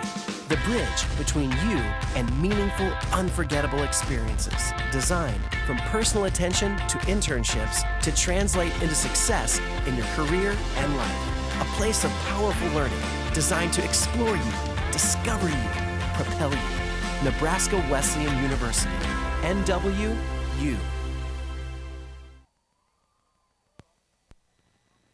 Hi, I'm Ryan with LES's Save Money, Saving Energy, and I wanted to share a hot tip about keeping warm in the wintertime. Instead of turning up your thermostat, turn on a portable space heater. After all, why heat your whole house when you only want the room you're in to be warm and toasty? Oh, that's too toasty.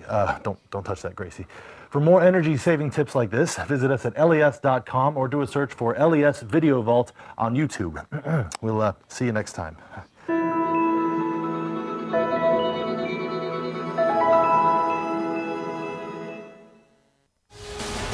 You're watching Prairie Wolves football on LNK TV Sports and the Nebraska Wesleyan University Sports Network.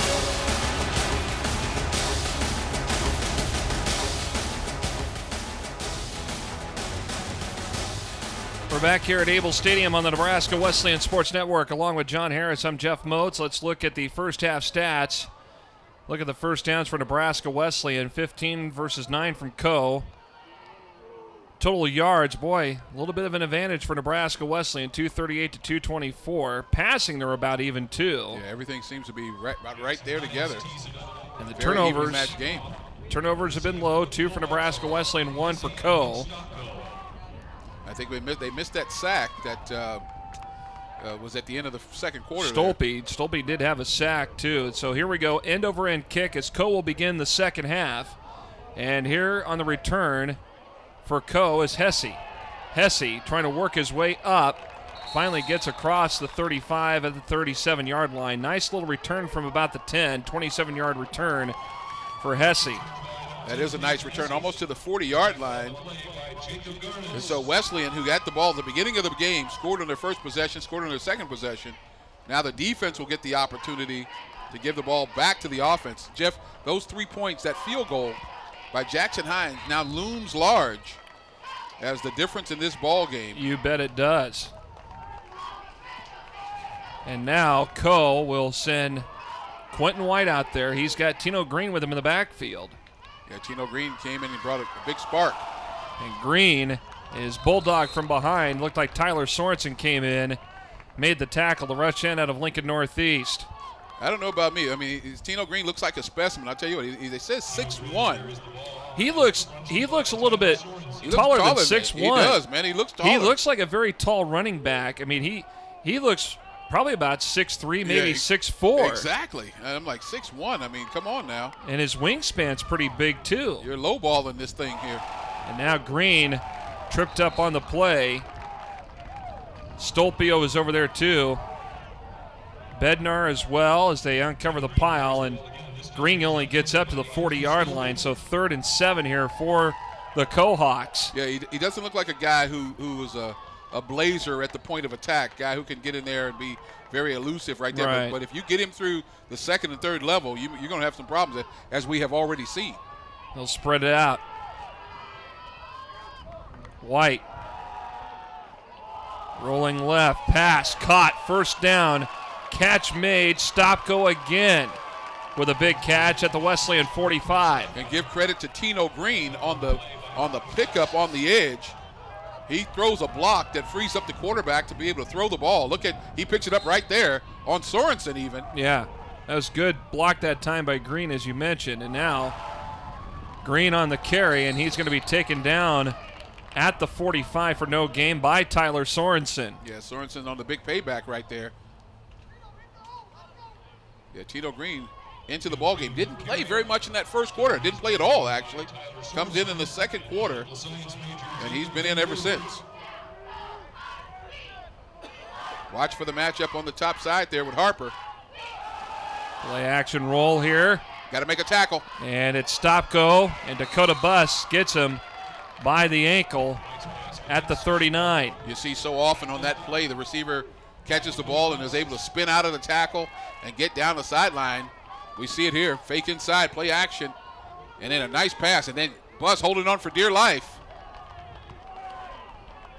That's what you got to do. 3rd and 4. And Coe College has come out like a shot here in this second half rather. Getting all the signals from the outside. I don't know what they mean, but somebody does. In the near side, Harper completes it, enough for a 1st down at the 33. Yeah, that battle's been going on all day, Harper and Granville. Harper, just an inside slant there, quick pass. Harper at 6 foot, 215, and a wideout out of Cedar Rapids. 109 yards for him in the 1st half. Just adding to that total. Quick toss over the middle, pitch and catch that time. Shamel makes the catch inside the 25 at the 22 of Nebraska Wesleyan. Now, Coe is doing what Wesleyan was doing. That's exactly my comment. In the 1st half. This looks exactly like what Nebraska Wesleyan was doing. Those little short pass plays right over the middle, right to the edge. Trying to wear down that Prairie Wolf defense early on here in the 2nd half. Quick hitters. Keep the defense on the field. And off Green, around right side, found an opening. 20, 15, 10, inside the 10, tackled by Eli Bricker at the 9-yard line. And that's what he brings to the table.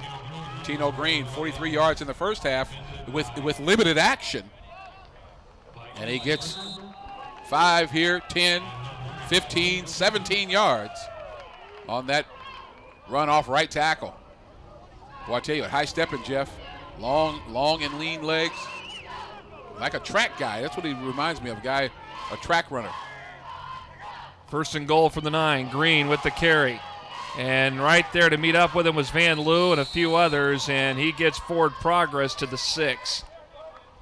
Yeah, that time he didn't fire off, just kind of tried to stumble and bumble his way through. But nevertheless, Coe College is on the move, down inside the red zone, deep. And they've been grinding, too. In the last couple of plays that we've seen, they've been grinding the football with these short pass routes. And, of course, Green with a couple of carries along the way. White, Harper, touchdown. That's easy. Just like that. Just like that, you're right. Harper out on the edge here. Gets his touchdown. And for the first time today, Coe takes the lead 20-17. Boy, what a march down in this 2nd half. Just turns, throws right to Harper. Had 109 yards in that 1st half. Now that adds to his total. He made it look pretty easy over there on that right side. Yeah, they all did. Connell with the extra point attempt. It is up and it is good. 11 minutes to go. 3rd quarter. And the opening drive of the 3rd quarter, it goes Coe, and Coe, they put it into the end zone, up 21-17.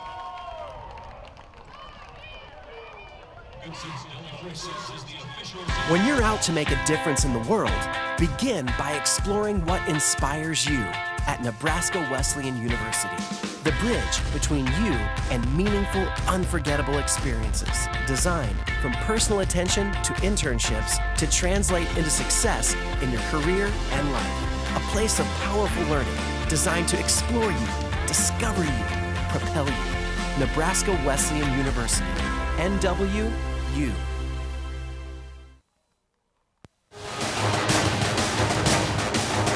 You're watching Prairie Wolves football on LNK TV Sports and the Nebraska Wesleyan University Sports Network.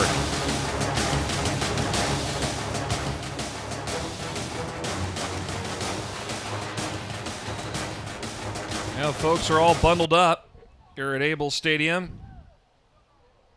That cold front came through and cooled things off down here. 21-17 Co ahead as Van Leeuwer make that car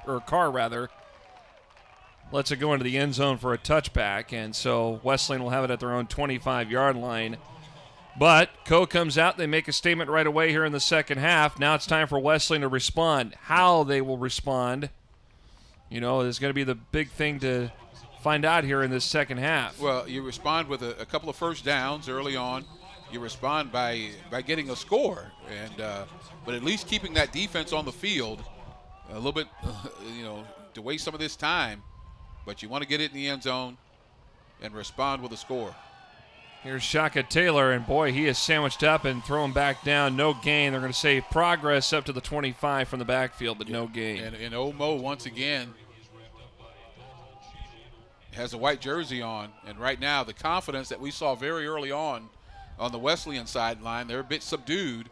And now it's the Cohawks who are hopping around and, better yet, flying around to the football. Wesleyan has to get something productive out of each play. Positive yardage. And they don't there on first down. They'll spread it out. Skrjanik is over there as a wideout on the far side toward the top of your screen. Keep an eye on Heitland. Shaka Taylor trying to spin ahead through all that defense and gets to about the 29. But a flag on the field. See if we got a hold there inside. And you begin to wonder if it was against Co, maybe a face mask. Let's find out. But Wesleyan moving back, indicating it's on them. Number 74 of the offense, 10-yard penalty from the spot of the POW. Repeat second down. So the holding call against Nebraska Wesleyan doesn't help matters there. There you see the hold. Joey Mueller, if I'm not mistaken. Out of Papillion La Vista South, the junior at 6 foot, 295 pounds. So that doesn't help. Going backwards now. Second and long. Be careful here. Curdy in the pocket. He's going to run with it. Takes off, works out to the edge. Tripped up just across the 25 of the 26. Thought he had a receiver open across the middle. And then he puts him back into positive territory, back ahead of the line of scrimmage. He was looking for Pelkey. Pelkey was coming across the middle there, decided to pull it down. Haven't seen anything to Conway today, maybe one pass. Yeah, there was an attempt earlier to Conway, and it went incomplete. I just think he can be such a valuable asset, Jeff, going unused. Third and a long 9. Look to pass. Taylor tried to do the one-hand grab over the middle, incomplete. Boy, that would have been a tough catch. Had to have the Odell Beckham stick him. A little early on the throw there. Trying to catch him in stride. If he catches him in stride, he's still running right there. Right there. Just too much. And Wesleyan is going to punt. And now Co should get decent field position. But, well, I'll tell you what, punting has been great for Wesleyan today. Some booming punts. And some decent coverage.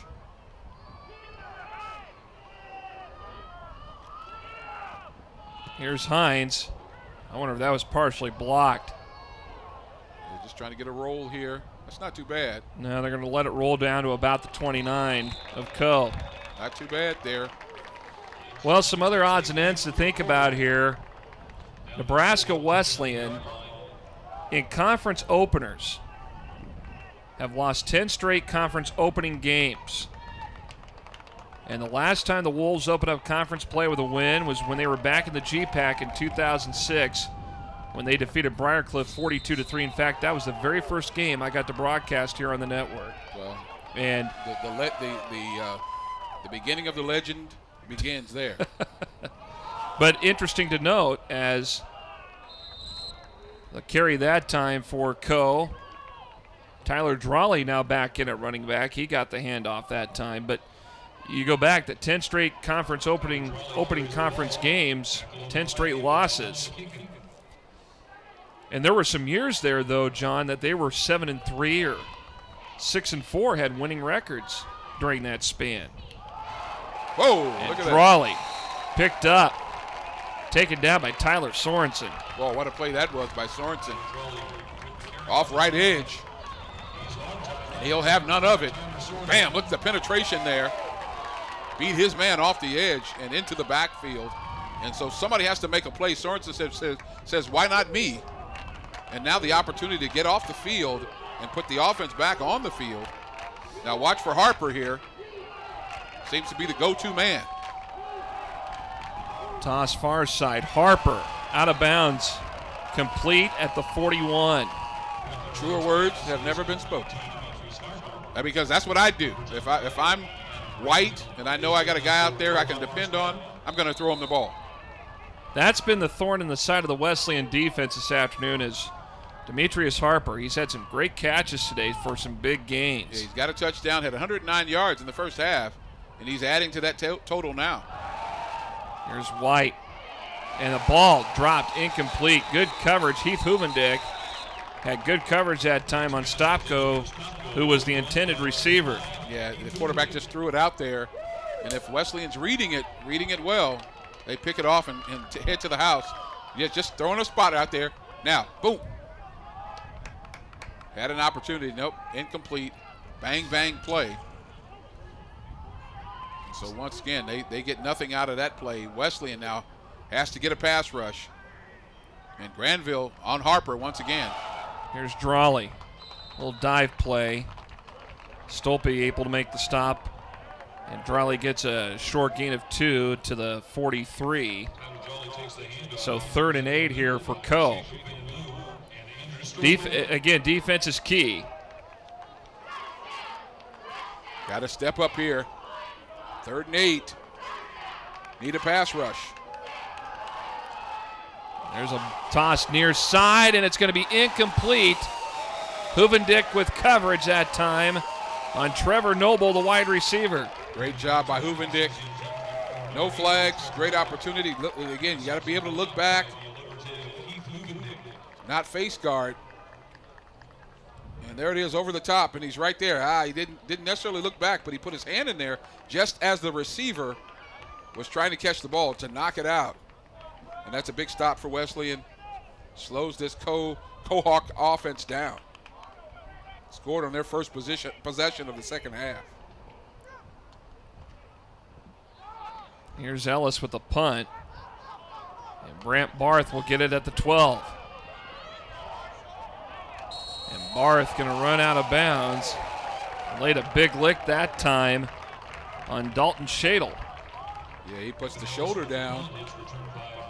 But I like what he did there. He just got positive yardage. Not a whole lot of Fred Astaire and Ginger Rogers. No dancing around. And so now Wesleyan.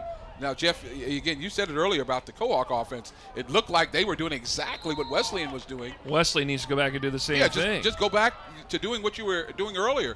Again, how many times did they throw that Shaka Taylor, pass right out of the backfield? They tried it there on the drag. Got to get back to Old Faithful. And Taylor gets the handoff, and he's met up with resistance. At the point of attack, Taylor gets about a yard to the 22. Yeah, but give credit to Cove because they figured some things out. Sometimes you can't do what you were doing because the other team takes it away from you. They have adjusted, and that's the thing about sports, folks. I don't care what sport you're playing, you have to adapt and you have to adjust. You have to make the necessary adjustments to what the other team is doing. And it looks like Coe has figured some things out.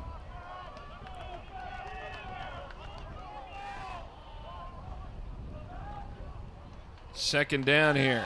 Curdy over the middle. Pass complete. Hines with the catch. Gets to the 28. So now they'll take that 3-yard play, that 4-yard play, second down there. But now, when it's, 3rd and 3, they're going to tighten up, not give that short pass. And so Wesleyan's going to have to either run someone out of the backfield, send somebody on a sprint route, and then bring somebody else underneath. You got to clear out that zone. Zone defense. Spread formation here for the Prairie Wolves on 3rd and short. Curdy eluding a tackle. Looking upfield, got someone down there in traffic, but it goes incomplete. It was Pelkey, the intended target. Love the competition here. Love guys smacking each other on the behind, saying great job. It looked like it might have been a little holding there. Curdy, he throws a nice ball, Jeff. Doesn't he throw a nice ball? He throws a nice ball. I thought Shaka Taylor might have been down there as well that he was pointing at. But Wesleyan gives the ball back up, and Coe, once again, up to the challenge. Up to the challenge. This would be a great place for a miscue on the punt catch. Let's see. Oh, almost. Fair catch waved by Hesse at the 43 of Coe. They're getting a little bit too close and too comfortable on that punt rush. He's just getting that thing off. Game I was doing yesterday, there was a punt block for a touchdown. So right here, Coe up 4. Just under 6 minutes in the third quarter. Things have just kind of slowed down here. So 1st and 10 from their own 43. The pass over here is complete to Stopko, tripped up by Dakota Buss. And they're going to mark him right at the 47 of Wesleyan. Looks like enough for a first down. But you have to make those single solo tackles. Nope, they're going to say he's short. If you don't make those tackles, the player gets additional yardage and possibly takes it to the house. Granville goes everywhere Harper goes. And he's playing press. Not even off. And Drawley clears enough for a first down to the 46. Now remember, Tino Green came in the second quarter. Haven't seen him here lately. As they alternate running backs. So Wesleyan here again, got to get the pass rush. Andre, the regular quarterback's not in the ball game here. Quentin White has gone the distance here and has played well.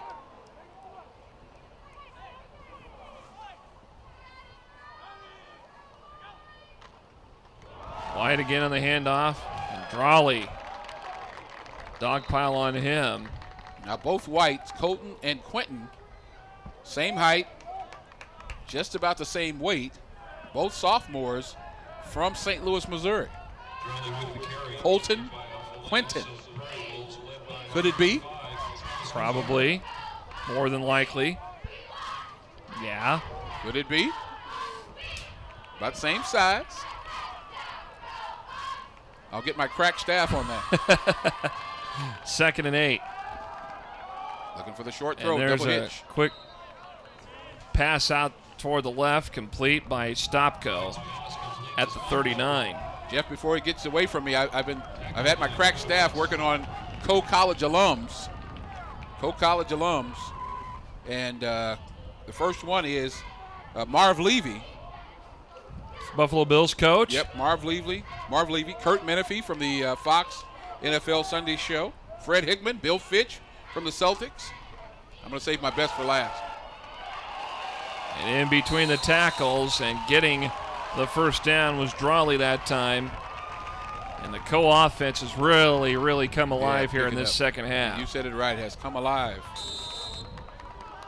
No huddle here. And they're hurrying up. And now Bricker at the point of attack going after Drawley, who gets a couple of yards down inside the 30 to about, the 27. Well, Fred Hickman was a sports guy on CNN for a long time. That's right. He's from Coe College. Also, one of my favorites, Fran Allison from Kukla, Fran and Ollie, the old kid program. Wow. He used to be on CBS. Kukla, Fran and Ollie. Fran Allison is a Coe College alum. Along with Greg Allen Williams, Shelby Steele, author and commentator from Cedar Rapids. White got Harper, touchdown. Wow. Wow, indeed. 28 yards. Second touchdown for Harper. He had 109 yards in the first half, and he just beats Granville on the post pattern. There he is. And Granville's, he's had a day, man. He's wore out. He's had to cover this young man who if he's not one of the better receivers in this conference, I don't know who is. And he's playing with a backup quarterback, not even the main guy. But he knows how to get himself open. Point after is up and good. 2:25 to go, third quarter. Coe strikes back. They've scored 14 unanswered points here to begin this second half, and they lead at 28-17. Hi, I'm Ryan with LES's Save Money, Saving Energy, and I wanted to share a hot tip about keeping warm in the wintertime. Instead of turning up your thermostat, turn on a portable space heater. After all, why heat your whole house when you only want the room you're in to be warm and toasty? Oh, that's too toasty. Don't touch that, Gracie. For more energy-saving tips like this, visit us at les.com or do a search for LES Video Vault on YouTube. We'll see you next time.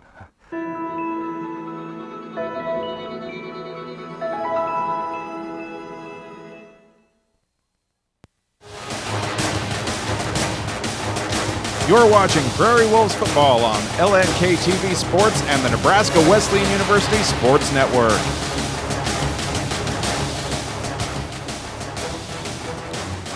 A few of the folks from Coe that made it all the way over from Cedar Rapids today, they came prepared for the weather. The rain has not come down just yet, and we're hoping it stays away for this next 2 minutes and the next 15. Quick return. All the way out of bounds, short of the 30-yard line. Derek Vanderlinden was the guy that made the return out of Elkhorn South, only a sophomore. Again, I love what I see from these guys. Again, north and south running. Try to find the place where you can get upfield.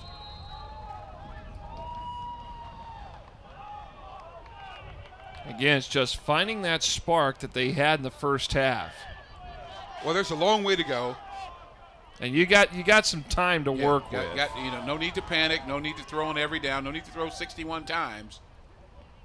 Get the balance here. And Taylor with a good pickup. Yeah, nice hard running on first down by Shaka Taylor. And this offensive line has to make a decision to dominate here. And again, I'd like to see Curtis get involved here. Very athletic out there on the edge. Got a 9-yard pickup on that first carry, 2nd and 1 here for the Prairie Wolves. And when you get yardage like that on first down, now that gives you options on second down. Now you can go play action. Now you can throw a short pass, maybe even go long, because you only have 1 yard to go on third down. Hines in motion off the jet sweep, the fake to him, diving ahead. And that's Curdy who gets the first down. Yeah, that's the challenge again Curdy has at 5'9". That when all the trees get around him, he finds it very difficult to see over the top. And again, double clutch there, looking. Just take what you can. Don't throw it into traffic. I love the heart on this young man. Under the gun, under duress, periodically. You think about this is his 4th game that he has started in his career. Yeah. So he's adapted quickly. Still progressing. Pitch to Taylor. Taylor, flag thrown, probably a holding penalty. Taylor gets across. Enough for the first down, but this is probably going to come back. Yeah, and Laundry right there at the point of attack usually indicates holding. The question is on whom?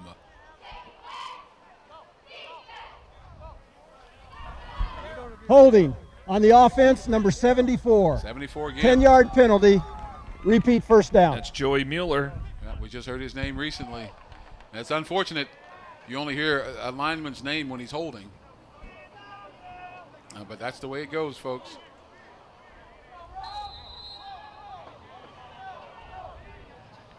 So with less than a minute to go in the third quarter,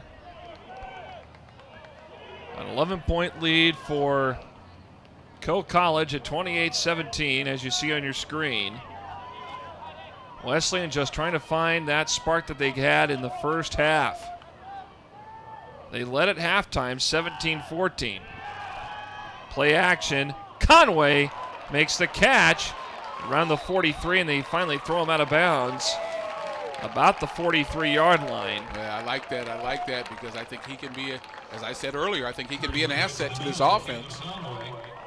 Big guy, can get downfield, and then that fake fools everyone. Again, a nice throw by Curdy. If he has his passing lane, I mean, he's going to be accurate. We found that to be the case. Tremendous job by Curdy. Now, final play of the third quarter, it's a pitch. Shaka Taylor in traffic, loose football, the ball on fumble. the ground again. Let's see. Let's see if they uncover the pile as time has run out in this third quarter. Whew. Close call. Shaka Taylor recovers it. Wow. But the third quarter comes to a close. And Coe has responded with 2 unanswered touchdowns. And they lead it 28-17 as Shaka Taylor walks off the field. A little beat up after that last play. 28-17, Coe ahead of Nebraska Wesleyan on the Nebraska Wesleyan Sports Network. When you're out to make a difference in the world, begin by exploring what inspires you at Nebraska Wesleyan University. The bridge between you and meaningful, unforgettable experiences. Designed from personal attention to internships to translate into success in your career and life. A place of powerful learning designed to explore you, discover you, propel you. Nebraska Wesleyan University. NWU.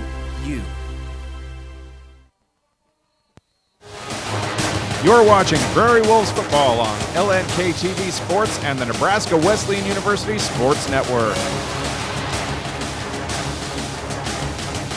We're back at Able Stadium. Coe College has turned this game around. They were down 17-14 at halftime, and now 2 unanswered touchdowns by Coe, and they lead at 28-17 over the Prairie Wolves to begin the fourth quarter. Third and short here for Wesleyan. Taylor in motion out of the backfield. Curdy, pump fake. He's going to keep it. He's going to run it. Gets a first down, dives across the 50. Going to be stopped at the 49. Good job by Curdy. He improvised. Did a good job. Found an opening. Well, you look at, let's look at total yards here.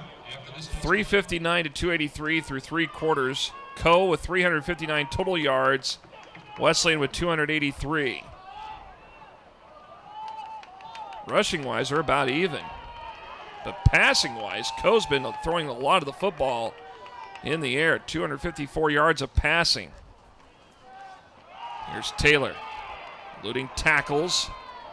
And he probably gets a pickup of about 2 to the 47. Yeah, big whiff on the tackle effort by number 94.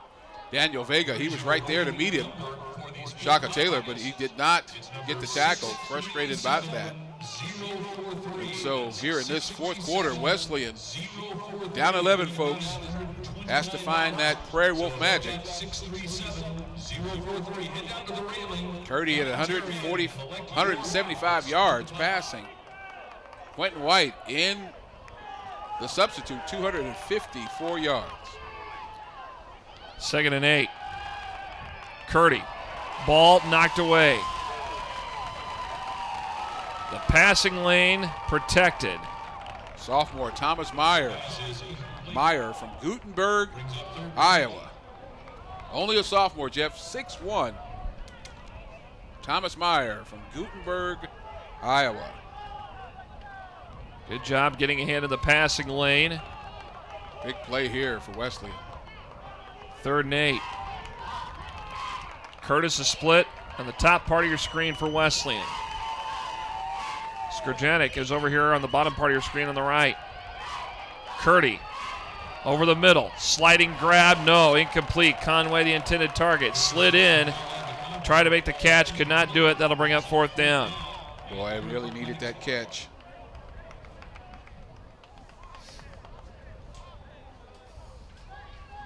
Really needed that catch. It is not to be, and so Wesleyan will have to give the ball up, but should be able to pin the Cohawks deep in their own territory with some good coverage. Got to get some hang time on this punt. Now, again, the Cohawks have been close on the punt block. What a good time for a fake. Here's a punt from Hines, a spiraling boot. All right, got to cover, got to cover. And they let it bounce. Oh, boy. This is going to be trouble. No. They got to it at about the 1. Not a bad punt. Took a bounce and good hustle downfield that time. Looked like Alex Cruz went down there to help spot the ball down there at the 1. Nice decoy by the Cohawk receiver there. And everybody's there. And then there's the ball. And now Cruz slid in there. Now, though he does go into the end zone across the line, he was down as soon as he secured the ball. So deep in the cellar, Cole works the offense. And now some guys got into the neutral zone. They got a guy upfield, and it's Harper who cannot complete the catch. Incomplete. We got a free play there. No flag on the field. Or is there? Nope, not what I saw. No. I thought there was a miscue there of some kind or another. They took a free play there. 2nd and 10.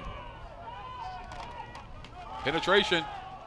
We'll do a dive play ahead to about the 4. He needs some penetration there. Maybe get the safety. Drawley the carrier that time. So Cole trying to get out of the shadow of the goal line, and I imagine on this play, you got to look for Harper.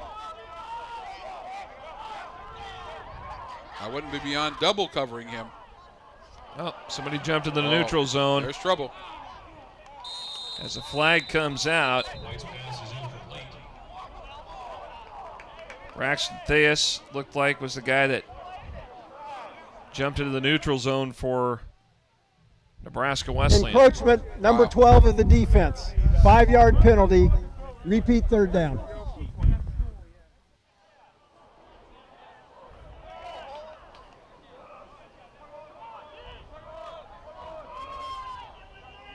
So they'll move that football up.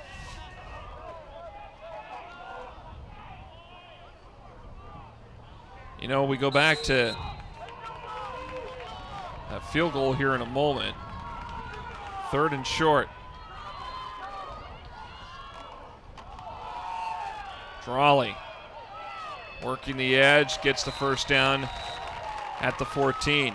Well, before that field goal from 43 yards out from Jackson Hines in the first half, Nebraska Wesleyan had not attempted a field goal at all this season. And in the last time that they had gone back-to-back games without attempting a field goal was 2010. Wow. That year, they went 3 straight games without a field goal attempt. As Coe on 1st and 10, it's Drawley again who gets the carry across the 20 to about the 21. And right now, Coe College is just kind of grinding it out, Jeff. They have enough points to win. Now time is the enemy. It certainly is. You're in brown and gold. And a 1st down here for the Cohawks. Drawley gets the carry. Bricker takes him down at the 25. Yeah, they are in no hurry here. though they're hurrying up. They're moving quickly, but they're moving methodically, strategically.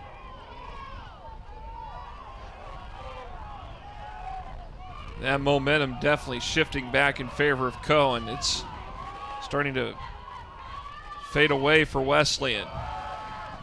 Unless they can get a big break here as Drowley gets the carry. Good pickup of about 5 to the 30.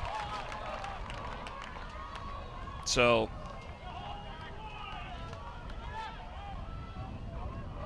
just picking them apart just a little bit at a time, Jeff. But and that penalty down near the goal line, that didn't help. That offsides penalty, that really gave them just a short yard to go for the first down. And so Wesleyan somebody's got to make a play. Got to make a play. 2nd and 5 here for Coe. And that offensive line's done some good pass protection.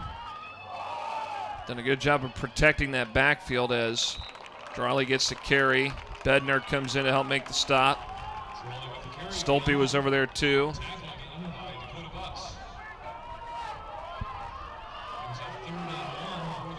So 3rd and a yard to go. And the Cohawks with 11 minutes left up 28-17, and this might be the play that changes everything for Wesleyan. They can get this stop right here. Got to read, got to react. And now they try to stop him.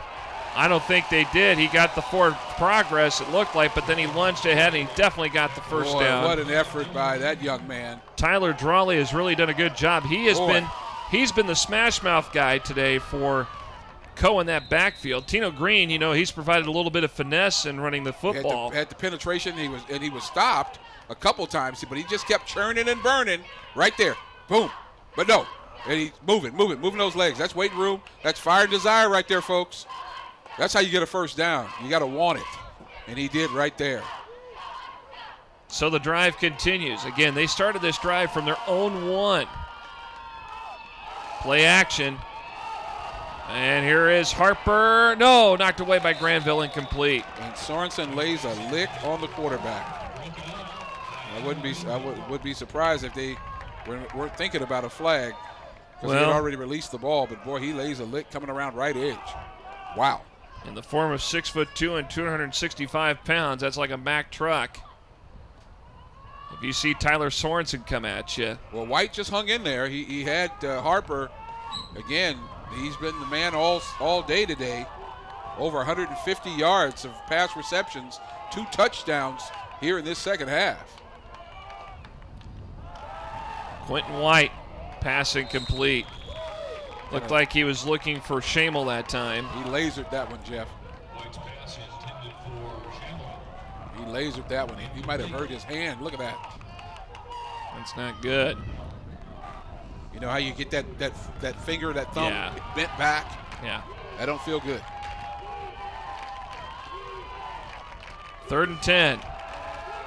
Got to rush. Oh, did he get tripped? And he got tripped. Tyler Sorensen got tripped. He's not happy.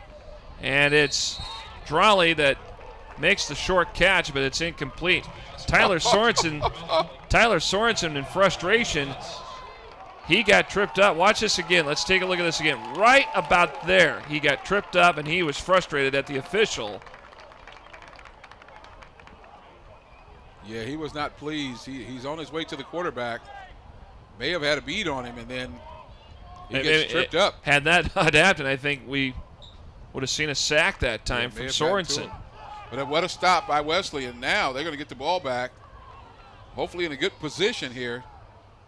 Good return. Secure the catch. Ellis with a short punt. Get it. Barth gets it at the 26. Doesn't get too far. He gets to the 29. Yeah, I like that because you can't lose any more yardage there. The ball is bounding forward. And you're going to get another 5, another 6, 7 yards. And so don't let that happen. Get in front of it. Stop the rotation of the ball and then go down and try not to turn the ball over. And you got, how many guys bearing down on you as you try to do that. So you got to keep your concentration. Quick pass, Curdy. There's Pelkey who toes the line. at about the 33. So now we start to see some of this. Now, what wasn't happening earlier, Jeff? Now Nebraska Wesleyan has gone more to the edges and less to the middle, and you give credit to Co because it looks like they're staying home a lot better than they were previously. Now, though it's open now. Pass near side overthrown incomplete, intended for Pelkey around the 40. And in their defense, it looks like you got to get penetration from your front four guys, and then everybody else kind of goes back out in pass coverage. What really would work for the right quarterback and for the right situation is a quarterback draw. Let's see here. Pitch and catch. First down, Pelkey eluding tackles. Great Across job. the 45 to the 47. Great job by Pelkey. Not big by any stretch of the imagination, but elusive. Quick snap. Taylor behind a block. Boy, did he get a great block. And they take him down. Watch the ball. They're trying to strip that ball away from him, and he's knocked down at the 48 of Co. Hasn't shown any real signs of harm relative to that arm. Did take a shot in the back a while back. Curdy lobs it over here, overthrown incomplete. Shaka Taylor does the old chop block on Robbie Peters as he's coming in, the senior from Mount Vernon. He's trying to bear down on Curdy, and Shaka just goes for the legs, makes him hop up in the air. They slap five. A lot of camaraderie and sportsmanship by these guys here today. I love it. Curdy, near side. Skrjanik makes the catch. Working the edges here now, Jeff. Down to the 34, got the first down. Now you got to be careful here because you're working one side predominantly. Okay, haven't seen him look to his left at all. Here we go. So if one of these guys see it telegraphing, they might pick it up. Again, looking to the right again. Pitch and catch. Made by Skrjanik over at the 25, enough for a first down. They're going to mark him at the 24. Wesleyan moving the ball here. Down to 8 minutes. And an 11-point lead here for Co. Big drive here for Wesleyan. Play call is in. In the flat. Taylor to the edge. 20, 15, forced out of bounds. To the 14-yard line. Enough for a first down. Now, I would normally think that if Shaka Taylor's arm wasn't hurt, he'd be turning that play upfield. But because of the injury, don't want to take the big hit. He's just going to get out of bounds. He's not usually one to avoid contact, but might be wise to do that with that arm.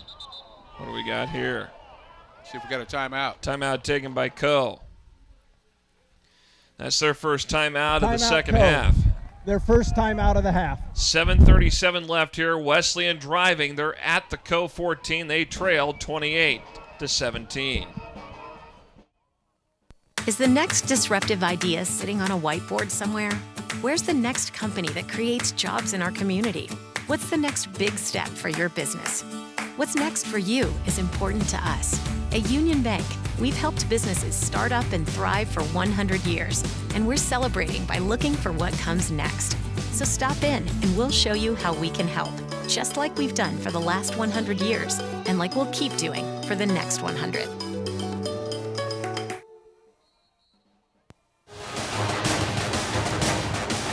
You're watching Prairie Wolves football on LNK TV Sports and the Nebraska Wesleyan University Sports Network.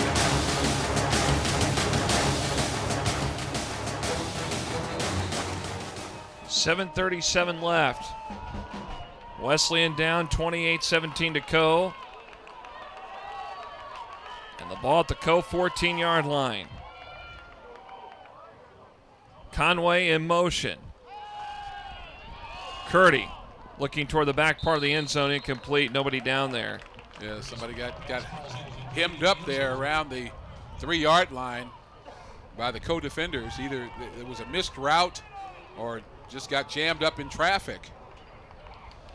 Probably in traffic more than likely, because Darner looked like he was heading toward that direction, as was Jackson Hines. Yeah, you're usually running a flag route in that situation. That's what they're looking for, that you're running inside like you're running a slant, and then you cut outside toward the pylon, throw the ball right over the top. Got to put some air in it, under it rather. 2nd and 10. Shaka has to block if the rush is on. There he is. Screen toss. Taylor, 10, 5, touchdown! How valuable is he today, Jeff? How valuable Shaka Taylor. is it having him on the field? Are they going to go for 2? You know, it wouldn't hurt. 7:28 to go. High fives in the stands here. Everybody loving it. As Wesleyan says, don't start revving up the songbook just yet. Nobody's singing yet.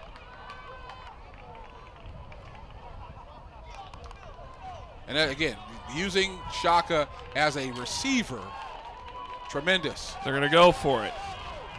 I'd love to see somebody in the backfield. He's going to need some protection, unless he's going to run it. Man open. And that is Skrjanek. And he cleared the plane, and the 2-point conversion is good. Again, another underneath route. Skrjanek that time. Nice pitch and catch. 2 points, that's big time. 7:28 to go, and we got ourselves a new ball game, folks. Co only leads it by 3, 28-25. When you're out to make a difference in the world, begin by exploring what inspires you at Nebraska Wesleyan University. The bridge between you and meaningful, unforgettable experiences. Designed from personal attention to internships to translate into success in your career and life. A place of powerful learning designed to explore you, discover you, propel you. Nebraska Wesleyan University. NWU. What a drive. They went back to their bread and butter, John Harris. Yes, indeed. And again, it's one of those things. Sometimes you can start working yourself out of what was working for you. And again, give credit to Cole. They made some adjustments. But Wesleyan, and a nice move there. Shaka Taylor just swinging out, getting the touchdown, and then Skrjanek just kept running, ran himself open. End over end kick. Got to cover. From the 2. Hesse on the return to the 10. Got an opening. Oh boy, 20, 25. Works his way out to the outside, past the 40, and out of bounds. Finally thrown out by Hines, the kickoff man. Wow. Around the 48-yard line. What a return that was. Yeah, and that's what you didn't need right there if you're a Wesleyan. That's 46 yards given up. And exactly what you needed if you were Co. Again, it was a nice kickoff, and they had the coverage. Looked like it was there. But Co does a great job of setting up the wall, and he finds an opening. And when you see it, you got to run through it. And he just used a little fire desire to get across near midfield. That's a tremendous job on that kickoff return. Offense, defense, and special teams.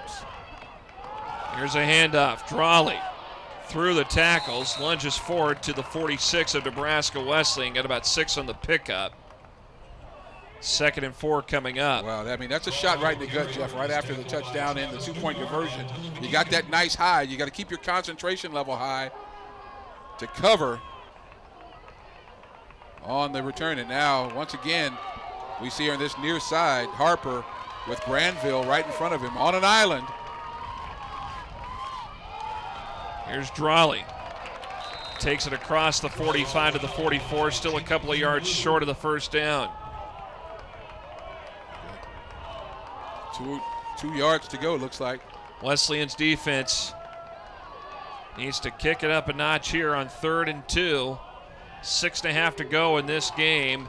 And Wesleyan down 3, 28-25.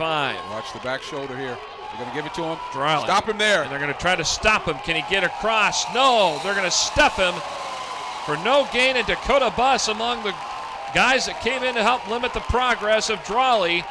4th and a yard to go. And I think Coe's going to go for this one. Yeah, Quentin White was politicking for a little unsportsmanlike or extracurriculars there because the play was stopped there, and they just – now watch, he's going to kind of do a little fall down there, a little Russell Crowe there. Give him the academy, the Tony, not the academy. They're going to go for it. Big play here, folks. Huge. Got to keep your concentration, not jump off sides. Don't jump. See if they're going to draw them off. 4, 3. Yep. They're going to call timeout. Now, that doesn't mean they're not going to do it, but they're going to think about it. They're going to call timeout. Co. They're down to their final timeout with 5:25 to go. Co leads it by 3 back after you see this. Is the next disruptive idea sitting on a whiteboard somewhere? Where's the next company that creates jobs in our community? What's the next big step for your business? What's next for you is important to us. At Union Bank, we've helped businesses start up and thrive for 100 years, and we're celebrating by looking for what comes next. So stop in and we'll show you how we can help, just like we've done for the last 100 years, and like we'll keep doing for the next 100.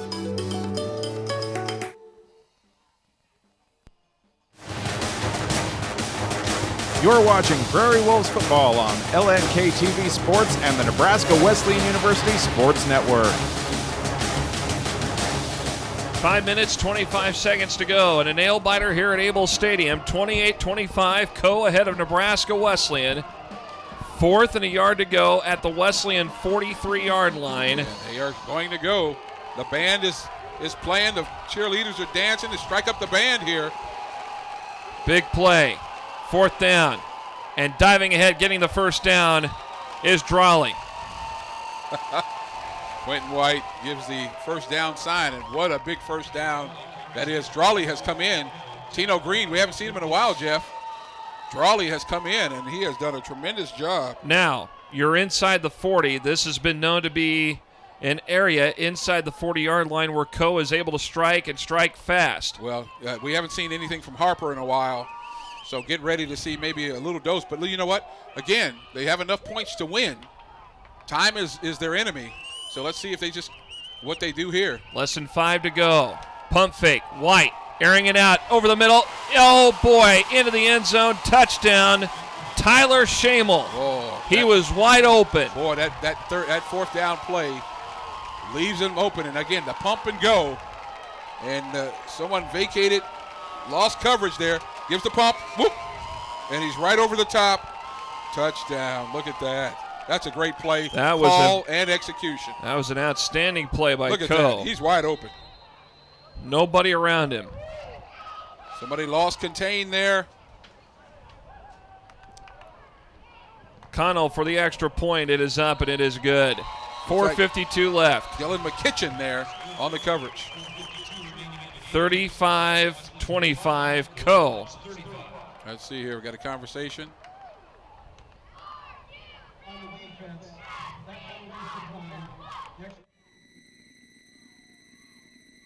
To save money, saving energy, and I wanted to share a hot tip about keeping warm in the wintertime. Instead of turning up your thermostat, turn on a portable space heater. After all, why heat your whole house when you only want the room you're in to be warm and toasty? Oh, that's too toasty. Don't touch that, Gracie. For more energy-saving tips like this, visit us at les.com or do a search for LES Video Vault on YouTube. We'll see you next time.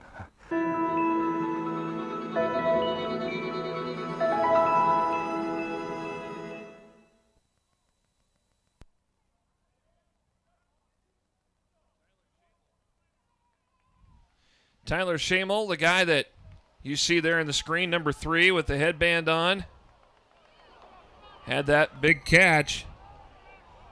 Looks like he got a little pinched nerve there. Got the trainer working on him.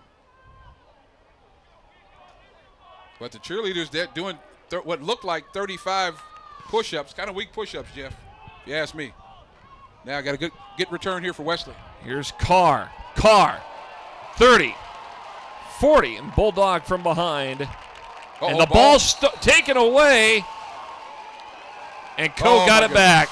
Oh, my goodness. Unbelievable. Oh, my goodness. Number 23 for Coe. Brian Robertson was the guy that took the ball away from Carr. From Carlisle, Illinois. Let's see here. But we got a flag on the field. Make sure we got some, see if we got a sideline warning. Yeah, that's what it is. And they'll take that because they're excited about what just happened. Well, let's put it this way. Wesleyan had a nice drive downfield, and they complete the 2-point conversion after scoring, and the momentum was starting to kind of shift back over to the brown and gold, and now it's back to the white, crimson, and gold on the other side of the field. Well, we said it at the outset in the open. Turnovers. You cannot have turnovers. And those turnovers become the problem in the game, and that was a very, very bad one there. But, hey, give Coe credit for making the turnover. Zone read. Here's Drawley working out to the edge. Tackled from behind by Tyler Sorensen around the 36-yard line. Got a pickup of about 5 of the play. And give credit to Coe as well. I mean, again, you're running Drawley, and then you play action, pump fake right over the top to Schemmel. And he's wide open. Wide open. You can't have turnovers, Jeff. At least not enough of them, not too many of them, and expect to come out with the win. 4 minutes just about left in this ball game. Wesleyan has to turn the table somehow, some way. They need a big play. Another zone read, and it's Drawley who gets the carry, stopped inside the 35 at the 33. And now that at one point time was the enemy of Coe, now it's the enemy of Nebraska Wesleyan. Yes, but it's running out. Coe can't go into any sort of victory formation just quite yet because you still got a lot of. And from that aspect, you got a lot of time to burn. You got a lot of time to burn, and you have to burn it. And Wesleyan again has to play aggressively. Play clock down to 7, by the way. And if you can get in there and pull that ball out by any stretch of the imagination, you want to do that. Drawley around left side, spins and dives ahead short of the first down at the 32 of Wesleyan. That'll bring up 4th and 1. They went for it before. Let's see if they do that again. Call a timeout here. Yep, I got 3:05. Timeout, Wesleyan. Please reset the game clock to 3 minutes, 5 seconds. 3:05. So 3:05 will be put back on the clock. There is a timeout in the field, and John, 4th down and 1 situation for Coe. Boy. You know, there's a lot of obvious things you could think of doing. You can do a quick sneak play to get the first down. Then you start to melt away that clock. You kind of run down your play clock, you know, trying to really keep it away from Wesleyan as much as possible. Well, we've seen Wesleyan be able to move the ball downfield. And, you know, very early on, they were moving just like a hot knife through butter. That obviously slowed down in the second quarter and into the third, but they begin to pick it up here in the fourth. But Coe has found themselves, again, opportunistic with the turnovers. And, of course, they've thrown the ball to Harper, who has made some tremendous plays here in the second half. He and Granville have had a battle all day long. They have great respect for each other. Yeah. But it's ball control and turnovers, man. I'll tell you what, you can't have them against a good team. 4th and a yard. Blitz being shown, and they draw him offside. Flag comes out. Pass going to be complete. And they're going to take that. And I think they ought to take that. It's going to be at the 9 of Wesleyan. That'll be a 1st and goal if they decline the penalty, which more than likely they will. What a smart play by White. And he's had several opportunities to do that. Wesleyan jumps offside. And they look at this. He just keeps playing against 2 guys. Look at that. Yep. And that's where you see the breakdown on defense. Get a little tired. You lose your concentration. And you have to be disciplined there. I mean, you know that's what they'd love for you to do is jump off sides. You got to stay back. And what you're trying to do, Jeff, you're trying to meet them at the point of attack. again, so now you understand how it happens. It's unfortunate that it does. First and goal from the 9. Why not? And it's Drawley who gets the carry. Trying to strip the ball, Yeah, they're trying to take that ball out of his hands and nothing doing there. In fact, he may have gotten 1 yard on the pickup and timeout on the field with 2:27 to go. Their second charge timeout of the half. So now each team down to 1 timeout. Less than 2.5 minutes left. Co with a 10-point lead over Wesleyan back after this. Oh, hi there. Sorry, couldn't see you at first. I'm Ryan with LES's Save Money, Saving Energy, and it's first filter Friday, so I'm just checking my furnace filter here. Looks like it's about time for a clean one, which I just happen to have right here. You know, a small investment today can really reduce your heating costs and improve your efficiency. You can really see the savings. Yeah? For more tips like this, visit us at les.com or do a search for LES Video Vault on YouTube. We will see you next time.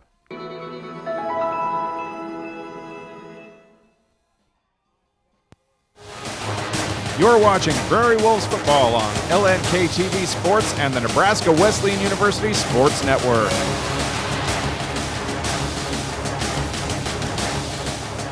Well, the Cohawks struggled early, but in the second half they found a way to bounce back.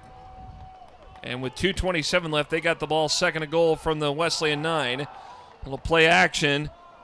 Far corner of the end zone, ball knocked away, incomplete. Dakota Bus had coverage, so did Granville. They were looking for Harper in the back part of the end zone. Just a roll right. You had 3 guys in the pattern over there in the corner of the end zone. Harper was the deeper of those 3. See if he can go up and make a play. It is not to be. And Granville will be in the whirlpool, not just tonight, but for the next 3 days. He has had a battle against Harper, likely, based on what we see here today, may well be an all-conference performer. Give credit to the Cohawks now. They've responded in this second half. They struggled. I mean, they really did struggle. The first 3 drives they had today as Co burns their final timeout. Well, they got a shot right in the mouth. I mean, right off the outset, Wesleyan comes out like gangbusters and scores right away. And Co, they're wondering what happened. You know, who is this that we're playing? Well, it's a fired-up Wesleyan football team.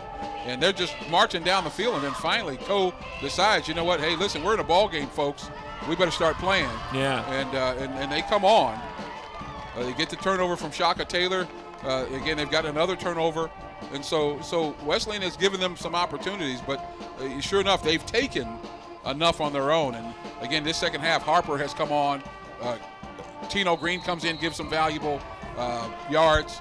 And the running back that's in here now, Drawley, yeah. Drawley has come in, and he's just doing a Larry Zonka and just bruising right up in the middle. For those who remember Larry Zonka. Played for the Dolphins. That's right. In fact, on those undefeated team, the last undefeated team in the NFL. Yep. 1972, I believe. So here we go. Third and goal.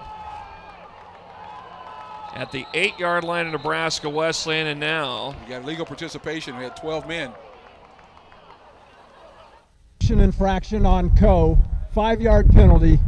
Still third down. So this will go back to about the 13. Yeah, had 12 men on the field. Somebody ran off. He didn't know if he was supposed to be on or off. That was number 40, James Pisek from Harrisonville, Missouri. I know where that is. Senior fullback. Had to get off the field. And now that 5 yards might be valuable there, Jeff. Give the Wesleyan defense a little bit of breathing room. Now watch for Harper here. Oh, no. Drawley. And they stop him. Good job. See who that is. 22. Van Loo. Van Loo's been hovering around the line of scrimmage. Their third and final timeout of the half. So now Wesleyan burns their final timeout with 2:13 to go in this one. But if you look at things in perspective today, John, We saw a lot of good things from the offense for Wesleyan. We saw a lot of good things defensively. It's just when that momentum shifted over to Coe, some other things were exposed.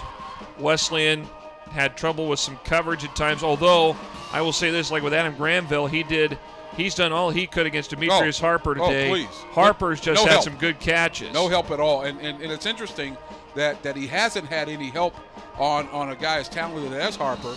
I guess they just say, listen, we're going to put you out here one-on-one, and you got to do your best to cover this young man. He's done a tremendous job. Got a interference penalty on a play that I didn't think at all was pass interference, but they call it anyway. But again, a tremendous job by Granville today on a tough receiver. Here's Connell to attempt the field goal from the 23, a 33-yard attempt. The kick is up, and it's no good to the right. Wow. So with 2:13 left, Nebraska Wesleyan will get the football back. Again, they're down 10, 35-25. Well, Coach Keller is calling them right here to the left of us on his colored sheet here. He's got all kinds of options that he's calling.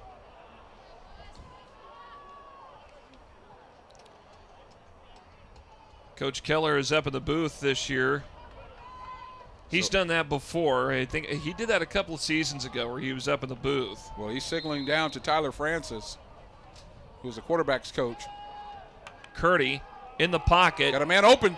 He's going to run with it. He's going to run out of bounds around the 23. Pelkey was open at the 30-yard line. But that stops the clock. There you see Coach Keller in the booth. He's right next to us.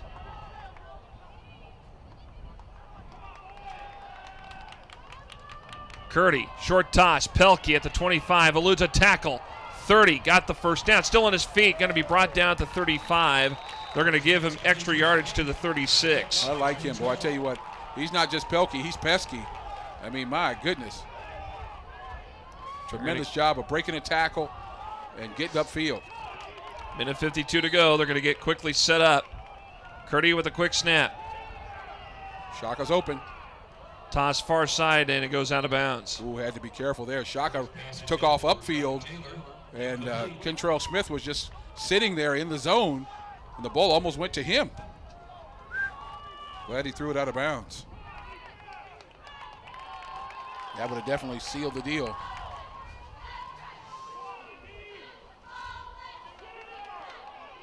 Second and 10. Curdy scrambling. He's it downfield, in traffic, almost picked off, incomplete. Jacob Holst almost had that pick, but the pass was intended for Darner. Trying to make a play. Curdy.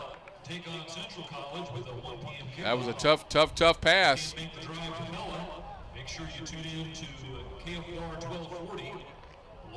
So here we go, third down. 2 more plays in this drive, potentially for Wesleyan. Got to get a first down.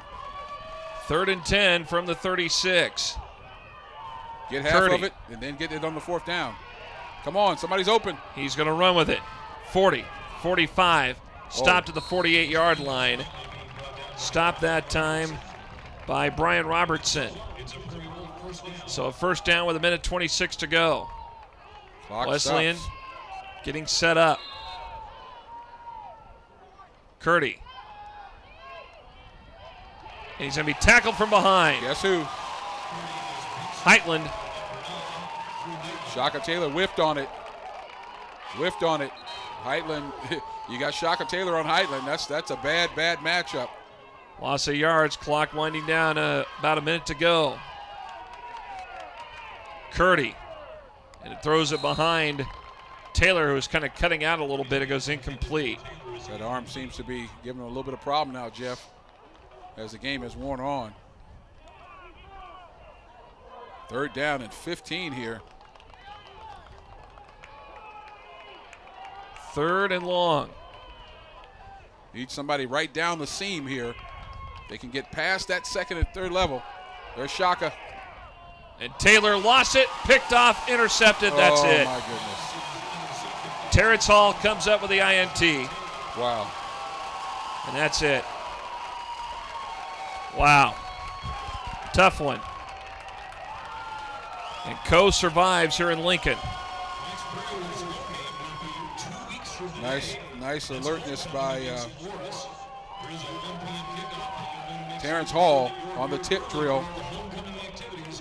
Curdy did all he could, and that'll be an INT for Curdy, but it'll definitely not be his fault. Well, the Prairie Wolves will hit the road next week. They'll go to Pella, Iowa to take on Central College at 1 o'clock next Saturday, and then 2 weeks they're back here for homecoming here at Able Stadium against Loras College. We'll bring you that broadcast here on September 30th on the Nebraska Wesleyan Sports Network. Victory formation as White steps back and takes a knee. I love what the teammates are doing for Shaka Taylor. They're going over, getting him a pat on the back, tell him it's going to be okay. Listen, this young man wasn't supposed to play in this ball game. They wrap up his arm, and he comes out here, does a tremendous job. I'm sure he has over 100-yard rushing and maybe close to 100 yards receiving. We'll see. But done a tremendous job just to be out here.